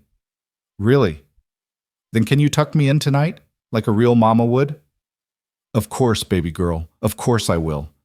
Dinner continued with lighter hearts and fuller laughter. After the meal, after the dishes were washed and put away, after the children had scattered to their evening activities, Eliza found herself alone on the back porch, watching the sun set over the distant mountains. Bo joined her there, 2 tin cups in his hands. He offered one to her, Catherine's cup, with its scratched flower, filled with coffee that was actually drinkable this time. Thank you, Eliza said, accepting it gratefully. They stood in comfortable silence for a while, sipping their coffee, watching the sky turn from blue to gold to deep purple. Finally, Bo spoke. They mean it, you know, about calling you Mama. It's not just gratitude talking, or relief that Mira's alive. They've chosen you. All of them, even Matthew. I know, Eliza said softly. I can feel it. And Bo, I need you to know that I take that seriously. I'm not going to leave. I'm not going to let them down. Whatever happens, however long you need me here, I'll stay. Even though this isn't the life you probably imagined for yourself, Bo asked. Even though you're caring for another woman's children in another woman's house? This is better than any life I imagined, Eliza said honestly. In my old life, I was broken, defective, worth $1 silver in a public square. Here, I'm needed. I matter. I get to love children who love me back, who chose me not because I could give them life, but because I chose to stay when staying was hard. That's more than I ever thought I'd have. Bo turned to look at her fully, his winter sky eyes reflecting the last of the sunset. You're not defective, Eliza. You never were. Anyone who told you that was a fool. My body can't. Your body isn't what makes you valuable, Bo interrupted gently. Your heart is. Your courage is. The fact that you stayed awake for 24 hours straight fighting for a child who wasn't even yours by blood, that's what makes you valuable. Catherine would have... His voice caught, and he had to pause to collect himself. Catherine would have loved you, would have called you sister, would have been grateful beyond words that her children found you when they needed someone most. Eliza's tears fell freely now, running down her cheeks unchecked. I wish I could have known her. She's here, Bo said, gesturing to the house behind them. In her recipes, in her children, in the way this home was built with love. You're not erasing her, Eliza. You're honoring her, keeping her alive through the life you're giving her children. Thank you, Eliza whispered, for bringing me here, for giving me this chance, for not judging me. Thank you, Bo countered, for staying, for fighting, for loving them, even when they made it hard. They finished their coffee as the last light faded from the sky and the stars began to appear, countless and bright in the clear desert air. And when they finally went inside, when Eliza climbed the stairs to tuck 5 children into bed for the first time as Mama, her heart was fuller than it had ever been. She saved Mira's room for last, the little girl already drowsy but fighting sleep to wait for her promised tucking in. Mama? Mira said as Eliza pulled the covers up around her shoulders. Will you tell me about when you were little? What do you want to know? Everything. I want to know everything about you. So Eliza settled on the edge of the bed and began to tell stories about her own childhood, about her grandmother who'd taught her to braid hair, about the time she'd tried to bake a cake and accidentally used salt instead of sugar. She talked until Mira's eyes drifted closed, until the little girl's breathing evened out into the rhythm of healthy sleep. Good night, baby girl, Eliza whispered, pressing a kiss to Mira's forehead. Sweet dreams. Love you, Mama, Mira mumbled, already more asleep than awake. Love you too, sweetheart. So very much. As Eliza closed the door softly behind her, she found all 4 boys waiting in the hallway, lined up like they'd been rehearsing this moment. "Good night, Mama," they chorused, their voices ranging from James's newly deepening tone to Nathaniel's child treble. "Good night, my boys," Eliza said, her voice thick with emotion. "Sleep well." She made her way to her own room finally, exhausted but content in ways she'd never experienced before. As she changed into her nightgown and settled into bed, she pulled out her mother's locket one last time, looking at the picture of the young, hopeful woman who'd given birth to her. "I found it, Mama," she whispered to the image. "I found where I belong. Not where I was born and not where I was sold, but here, with these children who chose me, with this man who saw value in me when no one else did. I'm not broken anymore. Or maybe I am, but it doesn't matter here. Here, broken is just another word for human." She closed the locket and set it on the bedside table next to Catherine's cup with its scratched flower. 2 women's legacies side by side, both honored, both cherished. Outside, the desert sang its nightly song. Inside, a house full of healing hearts settled into peaceful sleep. And in the small room at the top of the stairs, Eliza Moreland, no longer Moreland, no longer Pemberton, but simply Mama, closed her eyes and dreamed of tomorrow.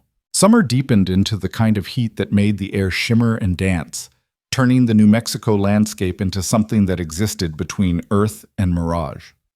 The ranch work intensified with the season. Cattle needed moving to higher pastures, fences required constant mending, and the garden demanded daily attention just to survive the relentless sun. But inside the Thatcher house, something had bloomed that had nothing to do with the struggling vegetables or the resilient desert flowers. The children had truly claimed Eliza as their own, and she'd claimed them right back with a fierceness that surprised even herself. Mornings began with Mira crawling into her bed at dawn, snuggling close and whispering elaborate plans for the day. Nathaniel shadowed her through chores, his gap-toothed grin constant and his chatter endless.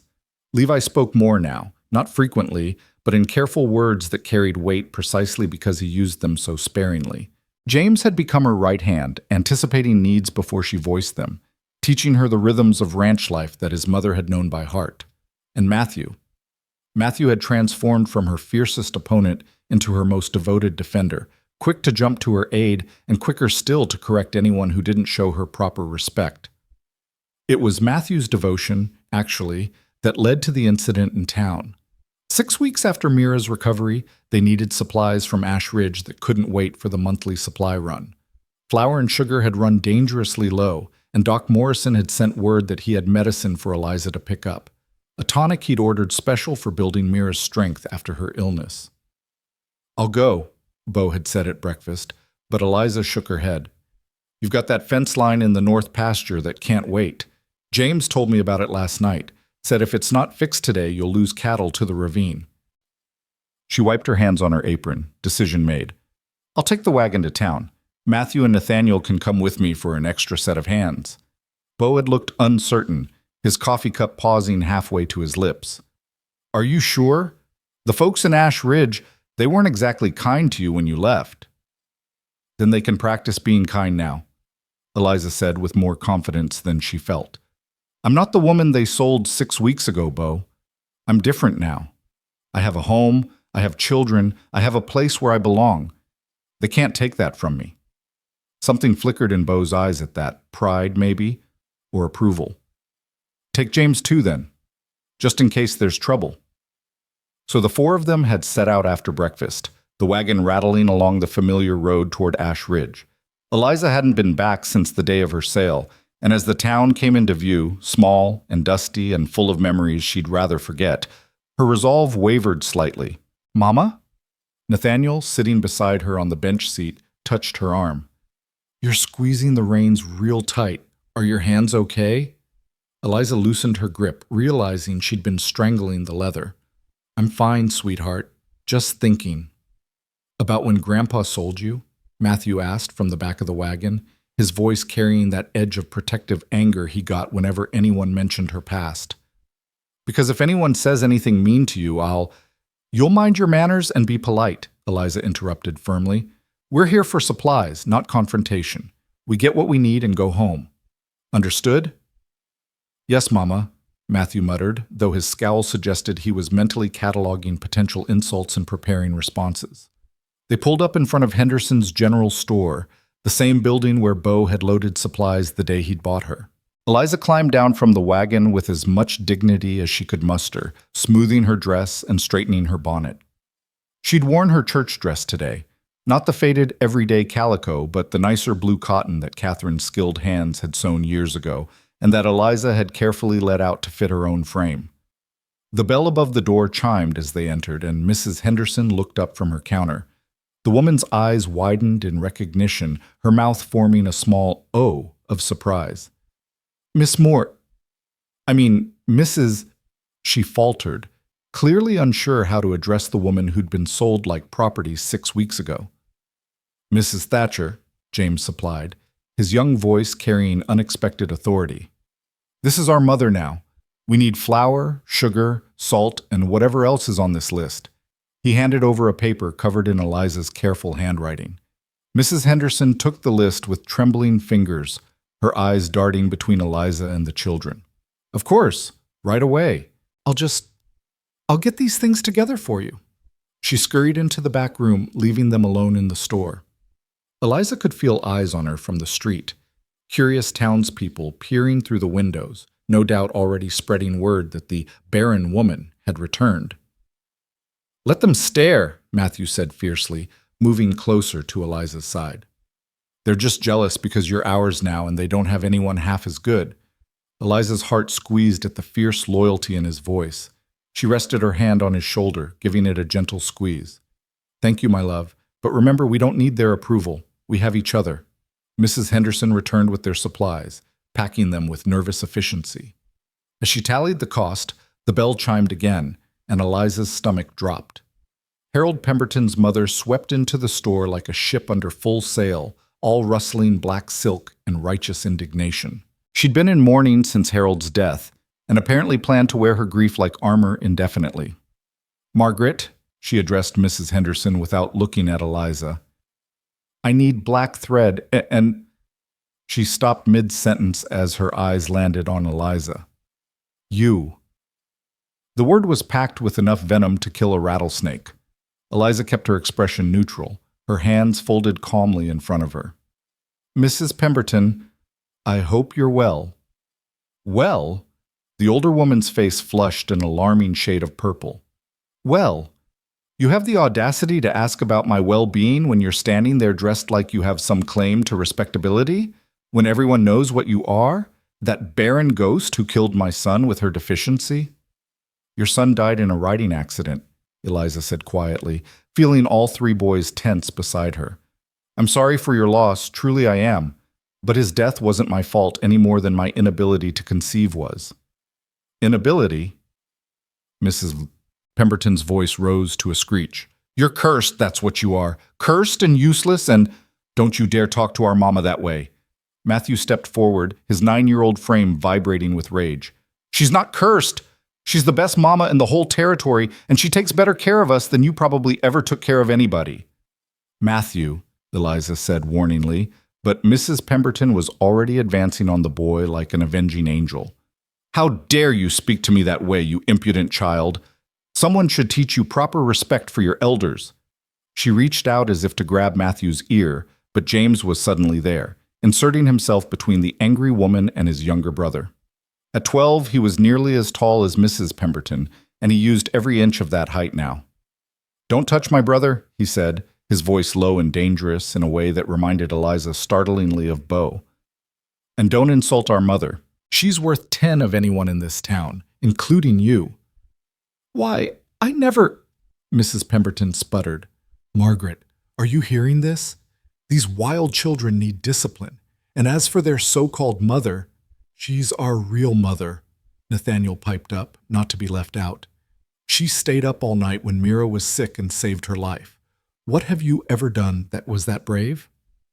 Mrs. Henderson, caught in the middle of this confrontation, looked like she wanted the floor to swallow her whole. Perhaps we should all just... I'll tell you what I've done, Mrs. Pemberton cut her off. I've maintained my dignity. I've upheld proper standards. I haven't sold myself to the first man who'd have me for the price of a drink." The slap of those words hung in the air. Eliza felt her carefully maintained composure crack slightly, felt the old shame trying to worm its way back into her heart. But before she could respond, before she could defend herself, all three boys were talking at once. "Pa paid $1 because that's all she was worth to this terrible town. He saved her from you awful people. She's the best thing that ever happened to us." "Boys," Eliza said, her voice cutting through their passionate defense, "that's enough. Thank you for standing up for me, but I can fight my own battles." She turned to face Mrs. Pemberton fully, drawing herself up to her full height. "You're right about one thing. Bo Thatcher bought me for $1 in a public square. Do you know why he only paid $1? Mrs. Pemberton's mouth worked soundlessly. "Because no one else bid," Eliza continued, her voice steady and clear. "Because every person in this town had already decided I was worthless based on something I couldn't control. But Bo Thatcher, he saw something different. He saw someone who could love his children, who could keep his home, who could show up every single day and do the work that matters. And I have. Every day for 6 weeks, I've proven that my worth has nothing to do with my womb and everything to do with my heart." She took a step closer to Mrs. Pemberton, and the older woman actually backed up slightly. "So you can call me cursed, you can call me barren, you can call me whatever you want, but those boys standing behind me, they call me Mama, and their sister who's home resting because I fought through a night of fever to save her life. She calls me Mama, too. Their father, who works himself to exhaustion every day to provide for his family, he calls me the best decision he ever made." Eliza's voice dropped lower, more intense. "So I'll ask you, Mrs. Pemberton, what do people call you? Because from where I'm standing, all I see is a bitter woman wearing her grief like a badge of honor, using it as an excuse to tear down anyone who's found a way to be happy despite their losses." The silence that followed was absolute. Mrs. Henderson stood frozen behind her counter. The boys stared at Eliza with expressions of awe and pride. And Mrs. Pemberton looked like she'd been slapped. "How dare you?" she finally whispered. "How dare you speak to me that way?" "I dare because I'm not afraid of you anymore," Eliza said simply. "I'm not afraid of this town anymore. You already did your worst to me, and I survived. I more than survived. I found a family who loves me. What more can you possibly take from me?"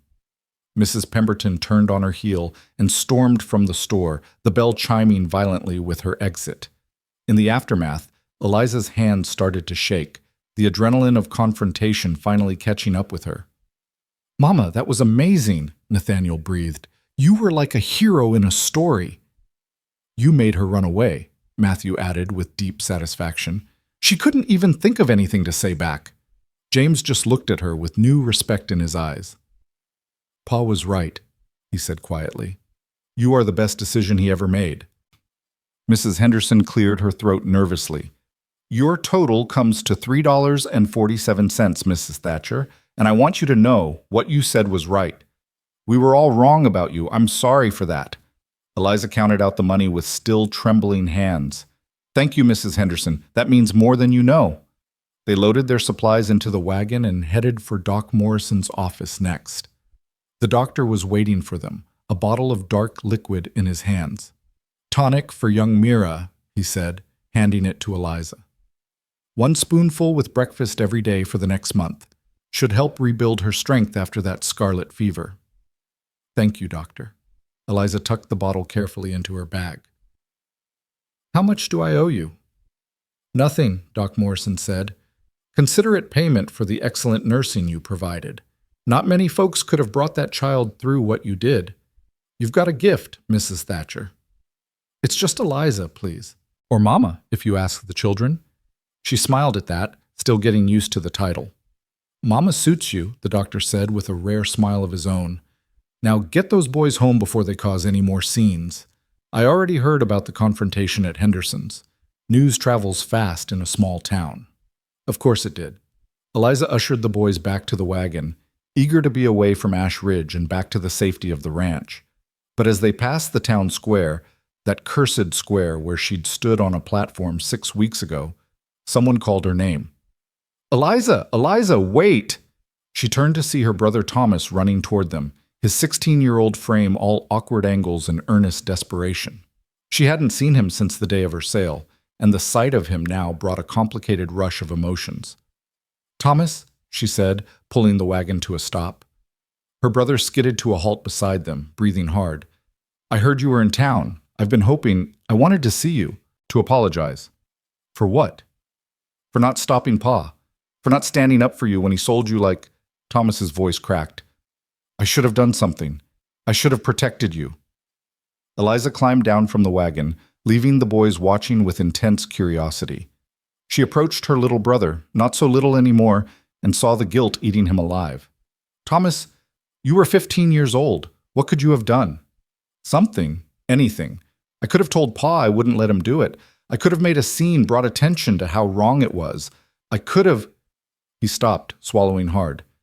"You're my sister, Eliza. I loved you. I still love you. And I let them sell you." "You didn't let them do anything," Eliza said gently. "Pa made his choice, and Ma supported it, and that was that. You couldn't have stopped them any more than I could have." "Are you happy?" Thomas asked suddenly, looking past her to the boys in the wagon. "With the Thatchers? Are they treating you well?" "I'm happier than I've ever been," Eliza said honestly. "Those boys have become my sons. Their sister is my daughter. Their father gave me something I never thought I'd have, a home where I'm valued. So yes, Thomas, I'm very well treated." Relief flooded her brother's face. "I'm glad. I'm so glad, Eliza. I was so afraid that I'd ended up with someone cruel, someone who'd hurt me." Eliza shook her head. "Bo Thatcher is a good man, the best man I've ever known, actually. He saved me, Thomas. Not from Pa. From myself. From believing I was worthless." Thomas reached out hesitantly, and when Eliza didn't pull away, he pulled her into a fierce hug. "I miss you," he whispered into her hair. "The house is so quiet without you. Ma doesn't talk anymore, just sits and stares. And Pa drinks more than ever." "I'm sorry," Eliza said, meaning it, "but I can't come back, Thomas. That's not my home anymore." "I know. Can I visit you? At the ranch? I want to make sure you're all right, and I want to meet your new family properly." Eliza pulled back, considering. "Let me talk to Bo first. But yes, I'd like that. I'd like for you to see that I'm truly happy." They parted with promises to arrange a visit, and Eliza climbed back onto the wagon feeling lighter somehow. She'd faced her demons today, Mrs. Pemberton's cruelty, the town's judgment, her own family's complicated feelings, and she'd survived. More than survived. She'd stood her ground. "Mama?" Matthew said as they left Ash Ridge behind. "Was that your brother?" "Yes, that was Thomas." "Is he nice? Can we trust him?" The fierce protectiveness in Matthew's voice made Eliza smile. "He's nice, yes. And he's family, both my old family and potentially part of our new family, if he'd like to be."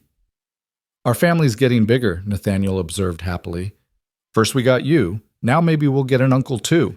James, more practical, said, "Pa will want to know about the incident at the store, about Mrs. Pemberton." "I'll tell him," Eliza assured him. "All of it. He deserves to know." They rode home in comfortable silence, the afternoon sun beating down, but the wagon full of supplies, and the children full of pride in their mother's bravery. When they finally pulled up to the ranch, Bo was waiting on the porch, clearly anxious about how the trip had gone. One look at Eliza's face, and his shoulders relaxed. "No trouble?" "Some trouble," Eliza admitted, climbing down. "But nothing we couldn't handle.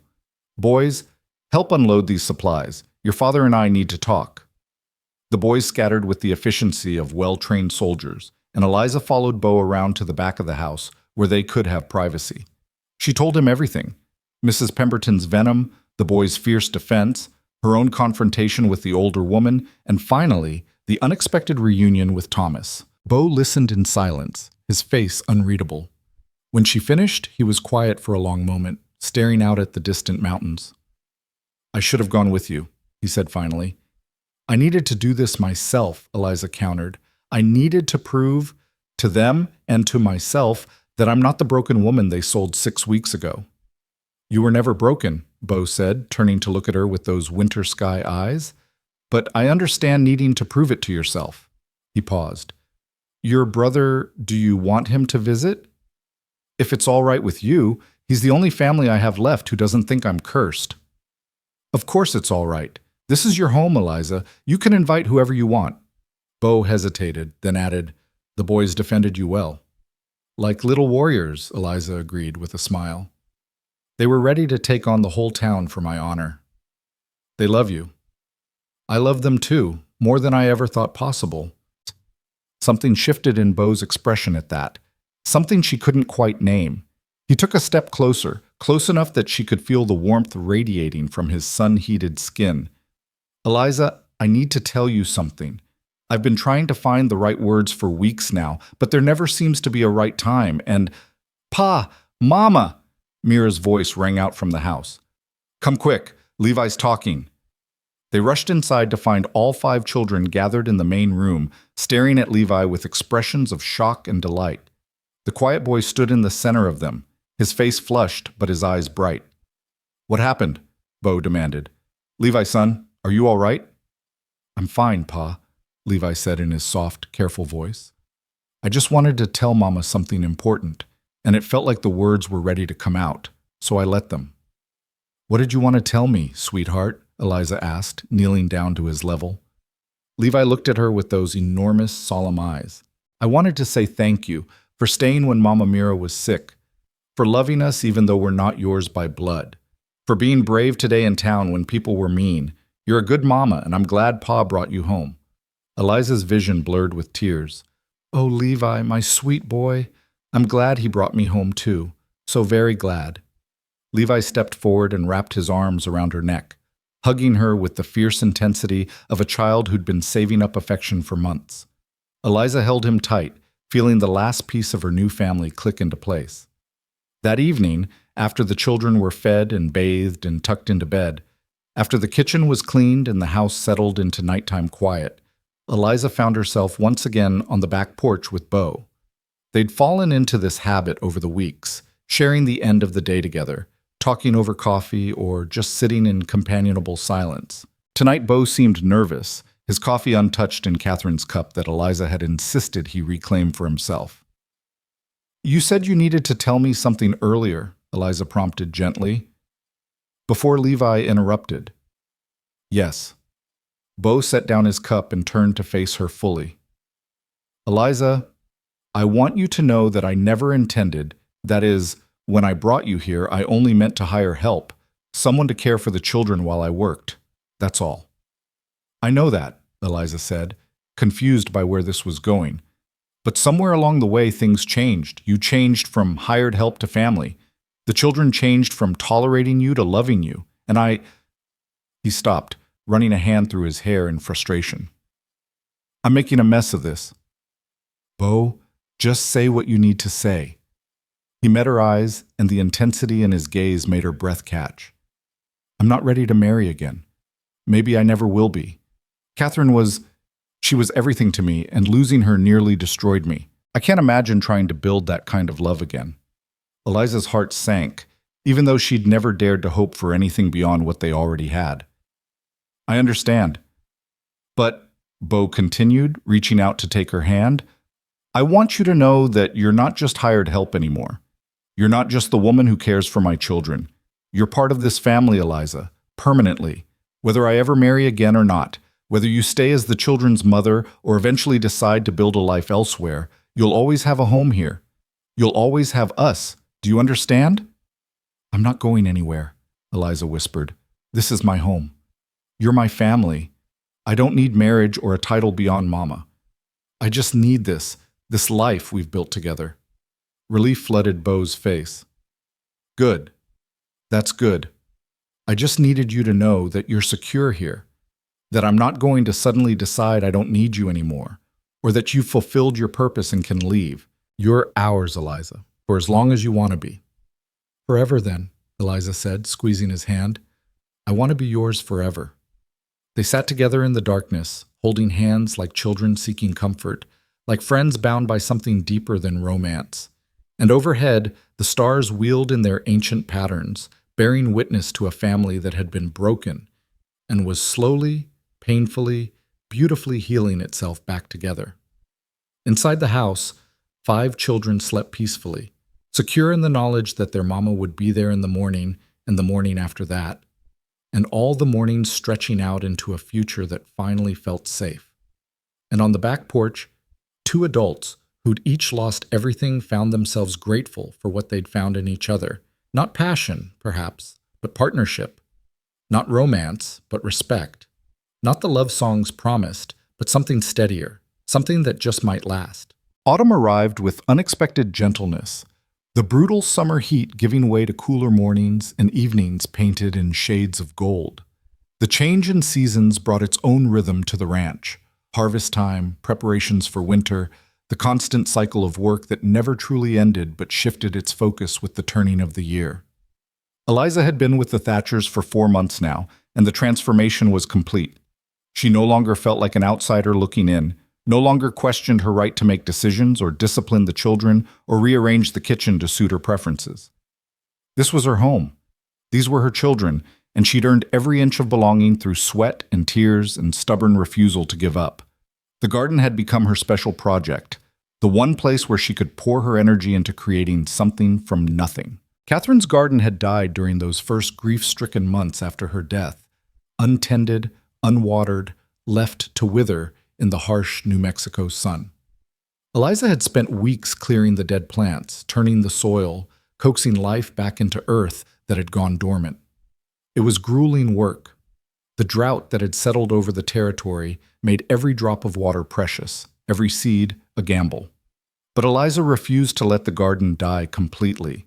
She hauled water from the well until her arms ached, rigged shade cloths to protect tender seedlings from the worst of the sun, talked to her plants the way she'd once heard Catherine had done, as if encouragement alone could will them to grow. Most of what she planted struggled. The lettuce bolted immediately. The squash vines produced more leaves than fruit. The carrots came up twisted and small, barely worth the effort of pulling them.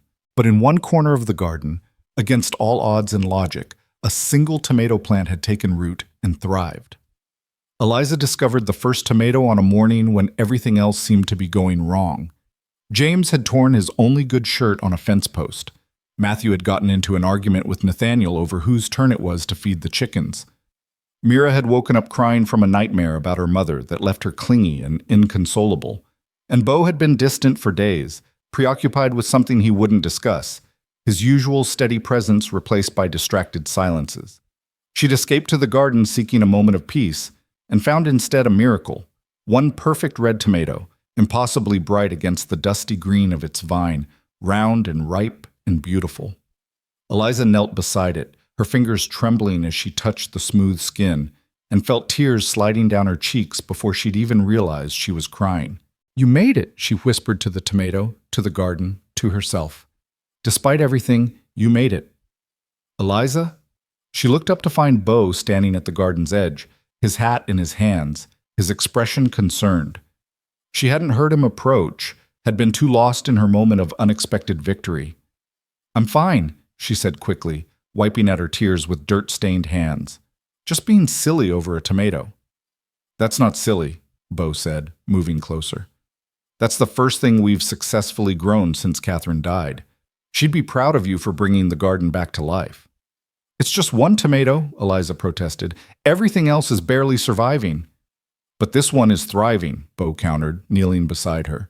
"And you taught it how to do that. You didn't give up on it, even when the drought made everything harder, even when it would have been easier to let the whole garden go and buy our vegetables from town." I couldn't let it die completely," Eliza said softly. "This garden was Catherine's. She planted it, nurtured it, fed her family from it. Letting it die felt like letting another piece of her disappear." Bo reached out and gently took her dirt-covered hand in his. "You know what Catherine used to say about the garden?" "What?" "She said that growing things was an act of faith, that you put seeds in the ground, not knowing if they'd sprout, you water them, not knowing if they'll thrive, you tend them through drought and heat and every kind of hardship because you believe that life wants to persist, that given even the smallest chance, things that should die will choose to live instead." Eliza looked at their joined hands, his calloused and scarred from years of ranch work, hers marked with fresh dirt and old burns from the kitchen. She was wise.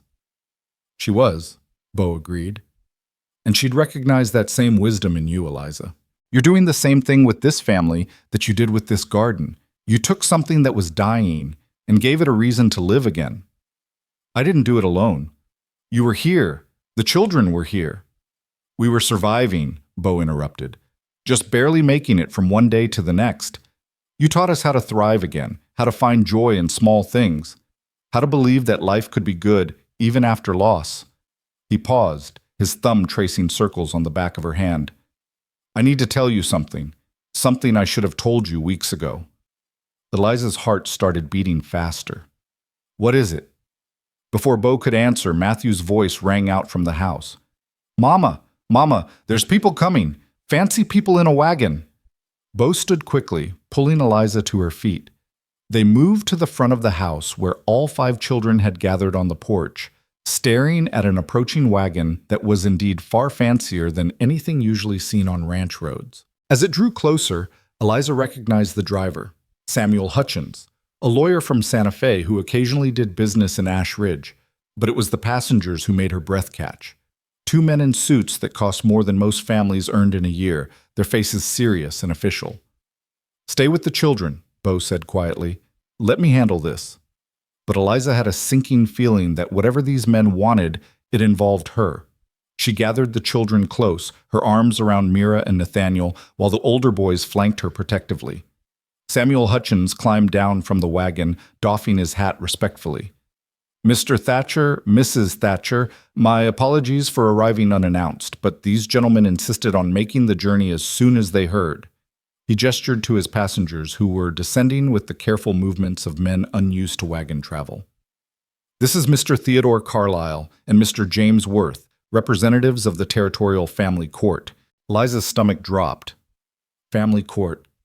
That meant only one thing. Someone was challenging her place here, claiming she had no legal right to these children. What's this about? Bo's voice was level, but Eliza could see the tension in his shoulders. Mr. Carlyle, the older of the 2 officials, stepped forward. Mr. Thatcher, we've received a formal complaint regarding the welfare of your children. Specifically, concerns have been raised about the unusual circumstances under which you acquired Miss Eliza Moreland as their caregiver. Mrs. Thatcher, James said sharply, she's our mother. I understand that's what you call her, son, Mr. Carlyle said with practiced gentleness. But legally speaking, there's no adoption papers, no marriage certificate, no formal arrangement that gives Miss Moreland any legal standing as your guardian. The complaint suggests that your father essentially purchased a woman in a public auction and installed her in his home with 5 children. That's concerning from a legal standpoint. Who filed the complaint? Bo demanded. Mr. Worth consulted a paper. A Mrs. Agnes Pemberton of Ash Ridge. She claims to be the grandmother of one Harold Pemberton, deceased, who was formerly married to Miss Moreland. She's arguing that a woman who was sold like property, who failed to produce children in a legitimate marriage, has no business raising children unsupervised. That's a lie, Matthew shouted. Mama's the best. She saved Mira's life. She takes care of us better than anyone. Matthew, inside, Eliza said quietly. All of you, inside the house. But Mama, inside now. Let your father and me handle this. The children reluctantly obeyed, though she could see faces pressed against the windows immediately, watching with fearful eyes. Once they were gone, Eliza turned to face the officials with her head held high. Mrs. Pemberton has never forgiven me for not giving her grandchildren, she said clearly. Her son's death was convenient ammunition, but this isn't about my fitness as a mother. This is about revenge for not fulfilling her expectations. Be that as it may, Mr. Carlyle said, we're obligated to investigate any formal complaint regarding child welfare. We'll need to inspect the home, interview the children, and assess whether they're being properly cared for. Of course, Bo said tightly. You're welcome to inspect whatever you need, but I want it on record that Eliza has been the best thing to happen to this family since my wife died. My children love her. She's transformed our home, and if you try to take her from us, you'll have a fight on your hands. No one's talking about taking anyone anywhere yet, Mr. Thatcher, Samuel Hutchins interjected. Let's all take a breath and handle this professionally. The next 2 hours were excruciating. The officials went through every room of the house, making notes about cleanliness and organization. They checked the children's sleeping arrangements, examined their clothes for signs of wear or neglect, looked through the pantry to assess food supplies. They questioned each child separately, asking about their daily routines, whether they were happy, whether they felt safe, whether Eliza had ever mistreated them in any way. Eliza stood in the kitchen the whole time, her hands gripped so tightly together that her knuckles had gone white. Bo stayed close, a solid presence at her shoulder, but even his support couldn't calm the terror rising in her chest. They were going to take her away. She'd finally found a home, a family, a purpose, and it was going to be ripped from her because of one bitter woman's vendetta. When the officials finally emerged, the children trailing behind them with tear-stained faces, Mr. Carlyle's expression was unreadable. Based on our investigation, he said formally, we've found the following. The home is exceptionally well maintained. The children are clean, well-fed, and properly clothed. They show no signs of physical abuse or neglect. In fact, they appear to be thriving under Miss Moreland's care. Relief flooded through Eliza so powerfully she nearly collapsed. Bo's hand steadied her elbow. However, Mr. Carlyle continued, and the relief turned to ice, the legal irregularity of the situation remains concerning. Miss Moreland has no formal standing as these children's guardian. If something were to happen to you, Mr. Thatcher, she'd have no legal claim to them. They could be taken by relatives, sent to an orphanage, or distributed among other families. That's not a stable situation for children who've already lost one parent. Then tell me what I need to do to fix it, Bo said urgently. Whatever legal paperwork you need, whatever arrangements have to be made, I'll do it. Just tell me how to protect her place in this family. Mr. Worth and Mr. Carlyle exchanged glances. The simplest solution would be marriage, Mr. Worth said. If Miss Moreland were your legal wife, her position as the children's mother would be unassailable. No one could challenge it. Then we'll marry, Bo said without hesitation. Eliza's heart stopped. Bo, no, you said you weren't ready. You said you might never be ready. I also said you were part of this family permanently, Bo countered, turning to face her. I meant that, Eliza. If marrying you is what it takes to keep you here, to protect you from people like Agnes Pemberton, then that's what we'll do. But that's not, you can't marry me just to satisfy a legal technicality, Eliza protested. You loved Catherine. You said you couldn't imagine building that kind of love again. I won't trap you in a loveless marriage just because some spiteful woman filed a complaint. Who said anything about loveless? Bo asked quietly. The world seemed to tilt. Eliza stared at him, unable to process what he was suggesting. What? I loved Catherine, Bo said, his winter sky eyes holding hers with an intensity that made her forget anyone else was present. I'll always love Catherine. She was my first love, the mother of my children, the woman who built this home. But Eliza, somewhere in the last 4 months, I've come to love you too. Differently, maybe. Not the same passionate rush I felt at 20, but something steadier. Something that feels like coming home after a long day, like coffee on a cold morning, like a tomato that shouldn't grow but does anyway, Eliza whispered, understanding flooding through her. Exactly like that, Bo agreed. You took root in impossible soil, Eliza, in a house full of grief, in a family that was barely surviving, in a man who thought he'd never feel anything but loss again. And despite everything, you thrived. You made us thrive. And I don't want to imagine a life without you in it. Ma, I love you too, Eliza said, the words spilling out before she could second-guess them. I didn't mean to. I wasn't supposed to. But I do. I love you, and I love those children, and I love this life we've built together. Then marry me, Bo said, not because the law requires it, though that's convenient. Not because you need legal protection, though you do. Marry me because I'm asking you to, because I want you as my partner in everything, because I choose you every single day, and I want the world to know it. Yes, Eliza breathed. Yes, of course yes. The kiss that followed was witnessed by 2 officials, 1 lawyer, and 5 children pressed against the windows, and it was perfect, gentle, and certain, and full of promise. Mr. Carlyle cleared his throat loudly. Well, that was efficient. I assume you'll want us to perform the ceremony. We have the authority to marry couples in emergency circumstances, and I'd say this qualifies." "How soon?" Bo asked, not taking his eyes off Eliza. "We could do it right now, actually. We'd need 2 witnesses who aren't the couple or related to them." "I'll witness," Samuel Hutchins volunteered immediately, "and I'm sure one of the ranch hands could serve as the second witness." "Ranch hands are all out in the far pasture today," Bo said. "Won't be back until sundown." "Your brother could witness," Eliza said suddenly. "Thomas. He wanted to visit anyway, and this way he could be part of it. If someone could ride to Ash Ridge—" "I'll go," James volunteered, bursting from the house. "I'll ride fast, Mama. I'll bring him back before supper." "We really should resolve this today," Mr. Carlyle said. "The complaint remains active until we can report back that the situation has been legally rectified." "Then, James, ride fast but ride safe," Bo instructed. "Bring Thomas back if he's willing. And tell him his sister is getting married and we'd be honored to have him here." James was already running for the barn. His young face split with a grin. The other children spilled out of the house, chattering excitedly, asking 1,000 questions at once.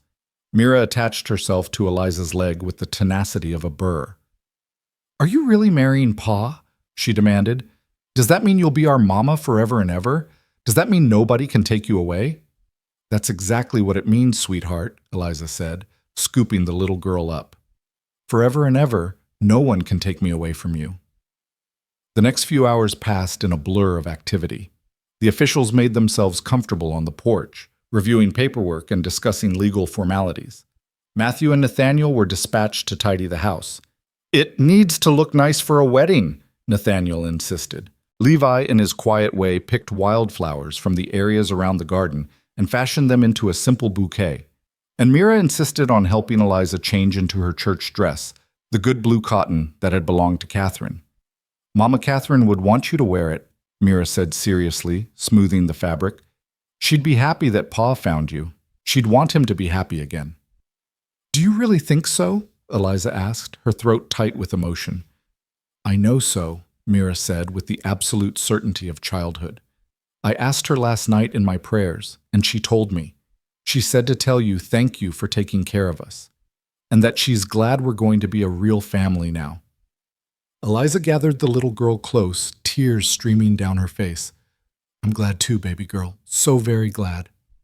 Thomas arrived just as the sun was beginning its descent toward the mountains, dusty from the ride and wide-eyed at the chaos he'd entered.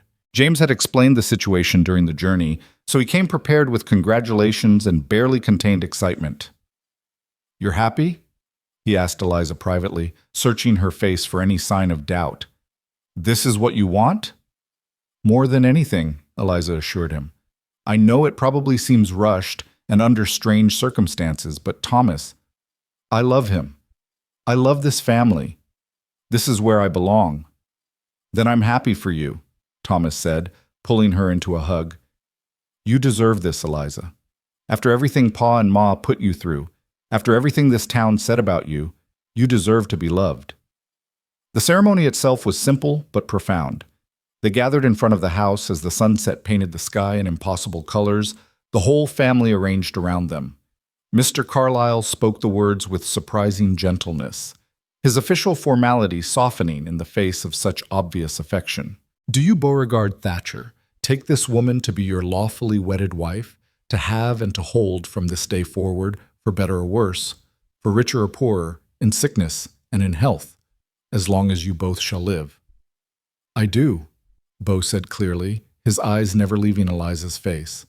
"And do you, Eliza Moreland, take this man to be your lawfully wedded husband, to have and to hold from this day forward, for better or worse, for richer or poorer, in sickness and in health, as long as you both shall live?" "I do," Eliza whispered, her voice thick with tears. "By the authority granted to me by the territory of New Mexico, I now pronounce you husband and wife. You may kiss your bride." The kiss was witnessed by 5 cheering children, 1 beaming brother, 2 pleased officials, and 1 satisfied lawyer, and it felt like sealing a promise that had been made weeks ago but was only now being formalized. When they broke apart, Bo rested his forehead against hers and murmured, "Hello, Mrs. Thatcher." "Hello, Mr. Thatcher," Eliza replied, laughing through her tears. The children swarmed them immediately, demanding hugs and attention and reassurance that this meant everything was settled now, that Mama was theirs forever, that the mean lady from town couldn't take her away. Eliza held each one, promised them everything they needed to hear, felt the last piece of her broken heart click into place. After the officials and Samuel Hutchins had departed, taking with them official documentation of the marriage that would close Mrs. Pemberton's complaint permanently, and after Thomas had ridden home with promises to visit again soon, the newly expanded Thatcher family gathered around the dinner table for a celebratory meal. Eliza had prepared Catherine's special pot roast recipe, and dessert was a single perfect tomato, sliced and shared among 7 people with reverence usually reserved for communion. "This is the best tomato I've ever tasted," Nathaniel declared around his mouthful. "That's because Mama grew it," Mira said proudly. "She made it grow when everything else was dying." "She taught us that sometimes the most important things are the ones that seem impossible at first," James added, his 12-year-old wisdom making him sound far older. "Like making a garden grow in a drought, or making a family heal after losing someone, or finding love when you thought you'd lost the ability to feel it." Bo reached across the table and took Eliza's hand, squeezing gently. "Your brother's getting philosophical in his old age." "He's right, though," Eliza said. "All the best things are the ones that shouldn't work but do anyway. Like this family, like this life, like us." After dinner, after the children had been tucked into bed with extra hugs and reassurances, after the house had settled into peaceful quiet, Eliza and Bo found themselves once again on the back porch, sharing the end of the day together. But tonight was different. Tonight they sat closer, his arm around her shoulders, her head resting against his chest. "I was trying to figure out how to ask you," Bo said into the comfortable silence, "before those officials showed up. I'd been working on it for weeks, trying to find the right words, the right moment. I wanted to do it properly, romantically, not as a response to a legal threat." "I don't care about romantic gestures," Eliza said. "I care that you meant it, that you weren't just saying it to satisfy Mr. Carlyle." "I meant every word," Bo assured her.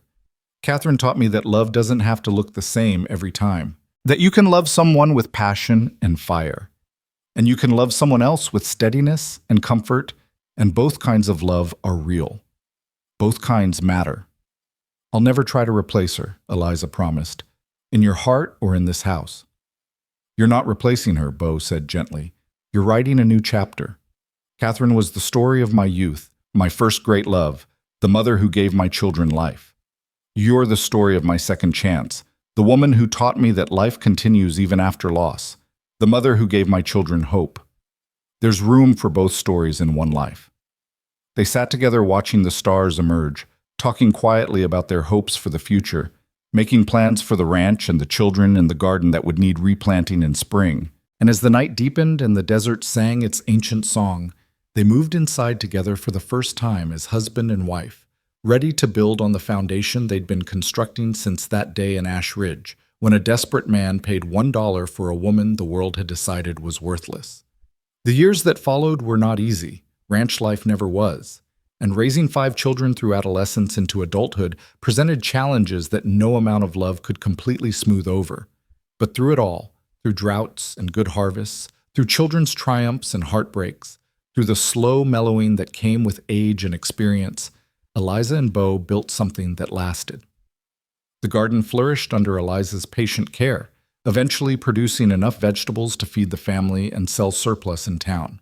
Matthew grew into a fine young man, his anger transformed into passion for justice that led him to study law. James took over more and more of the ranch operations, his steady competence a mirror of his father's. Levi found his voice, and with it, a talent for storytelling that kept the family entertained on long winter nights. The twins, inseparable as always, grew into capable adults who never quite lost their childhood joy. And when travelers passed the Thatcher Ranch in later years, they would slow their wagons to read the hand-carved sign by the fence, "Not for sale," and wonder at its meaning. The locals knew the story, of course, how Bo Thatcher had bought his second wife for a single dollar in a public auction, how she'd arrived broken and left whole, how she'd taken a dying garden and a grief-stricken family and loved them back to life through sheer stubborn refusal to give up. Some said the sign referred to the ranch itself, a declaration that no amount of money could convince the Thatchers to abandon the land they'd worked so hard to maintain. Others claimed it was about the garden, about Eliza's fierce protection of the space she'd brought back from the dead. A few romantic souls insisted it was about love itself, a reminder that the best things in life, once freely chosen, could never be bought or sold. They were all right, in their way. On summer evenings, long after the children had grown and started families of their own, Eliza and Bo could still be found on that back porch, gray-haired and weathered, but content in ways that had nothing to do with ease and everything to do with choosing each other every day for decades.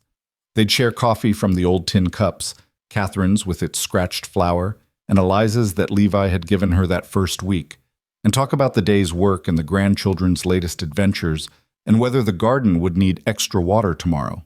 And sometimes when the light was right and the evening air carried the scent of tomatoes ripening in the garden, Eliza would remember standing on that platform in Ash Ridge, being sold like cattle, believing her life was over.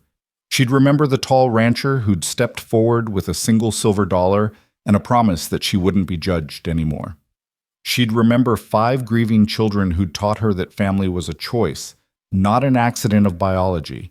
And she'd remember the moment she'd understood that broken things could still grow, that impossible soil could still nurture life, that a woman worth $1 could become priceless through the simple act of staying. "What are you thinking about?" Bo would ask, seeing that distant look in her eyes. "Just grateful," Eliza would reply, taking his hand. "Grateful for the man who saw value where others saw only deficiency. Grateful for the children who taught me that love multiplies instead of divides. Grateful for a single tomato that reminded me that not everything worth keeping comes easy. But it does come," Bo would finish, squeezing her hand. "Yes," Eliza would agree, watching the sun set over the land they'd built a life on together. "Eventually, it comes." And in the garden, where Catherine's hands had first broken ground and Eliza's had coaxed it back to life, tomatoes grew wild and bright, bearing fruit long past the season when such things should have withered and died. Because that's what love did, in the end. It made impossible things possible. It nurtured life in the harshest conditions. It transformed one silver dollar into riches beyond measure. The sign by the fence, "Not for sale," stood for generations, its meaning clear to anyone who cared to understand. Some things, once freely chosen and faithfully tended, become so valuable that no price could ever purchase them. Not land, not gardens, not family, and certainly not love.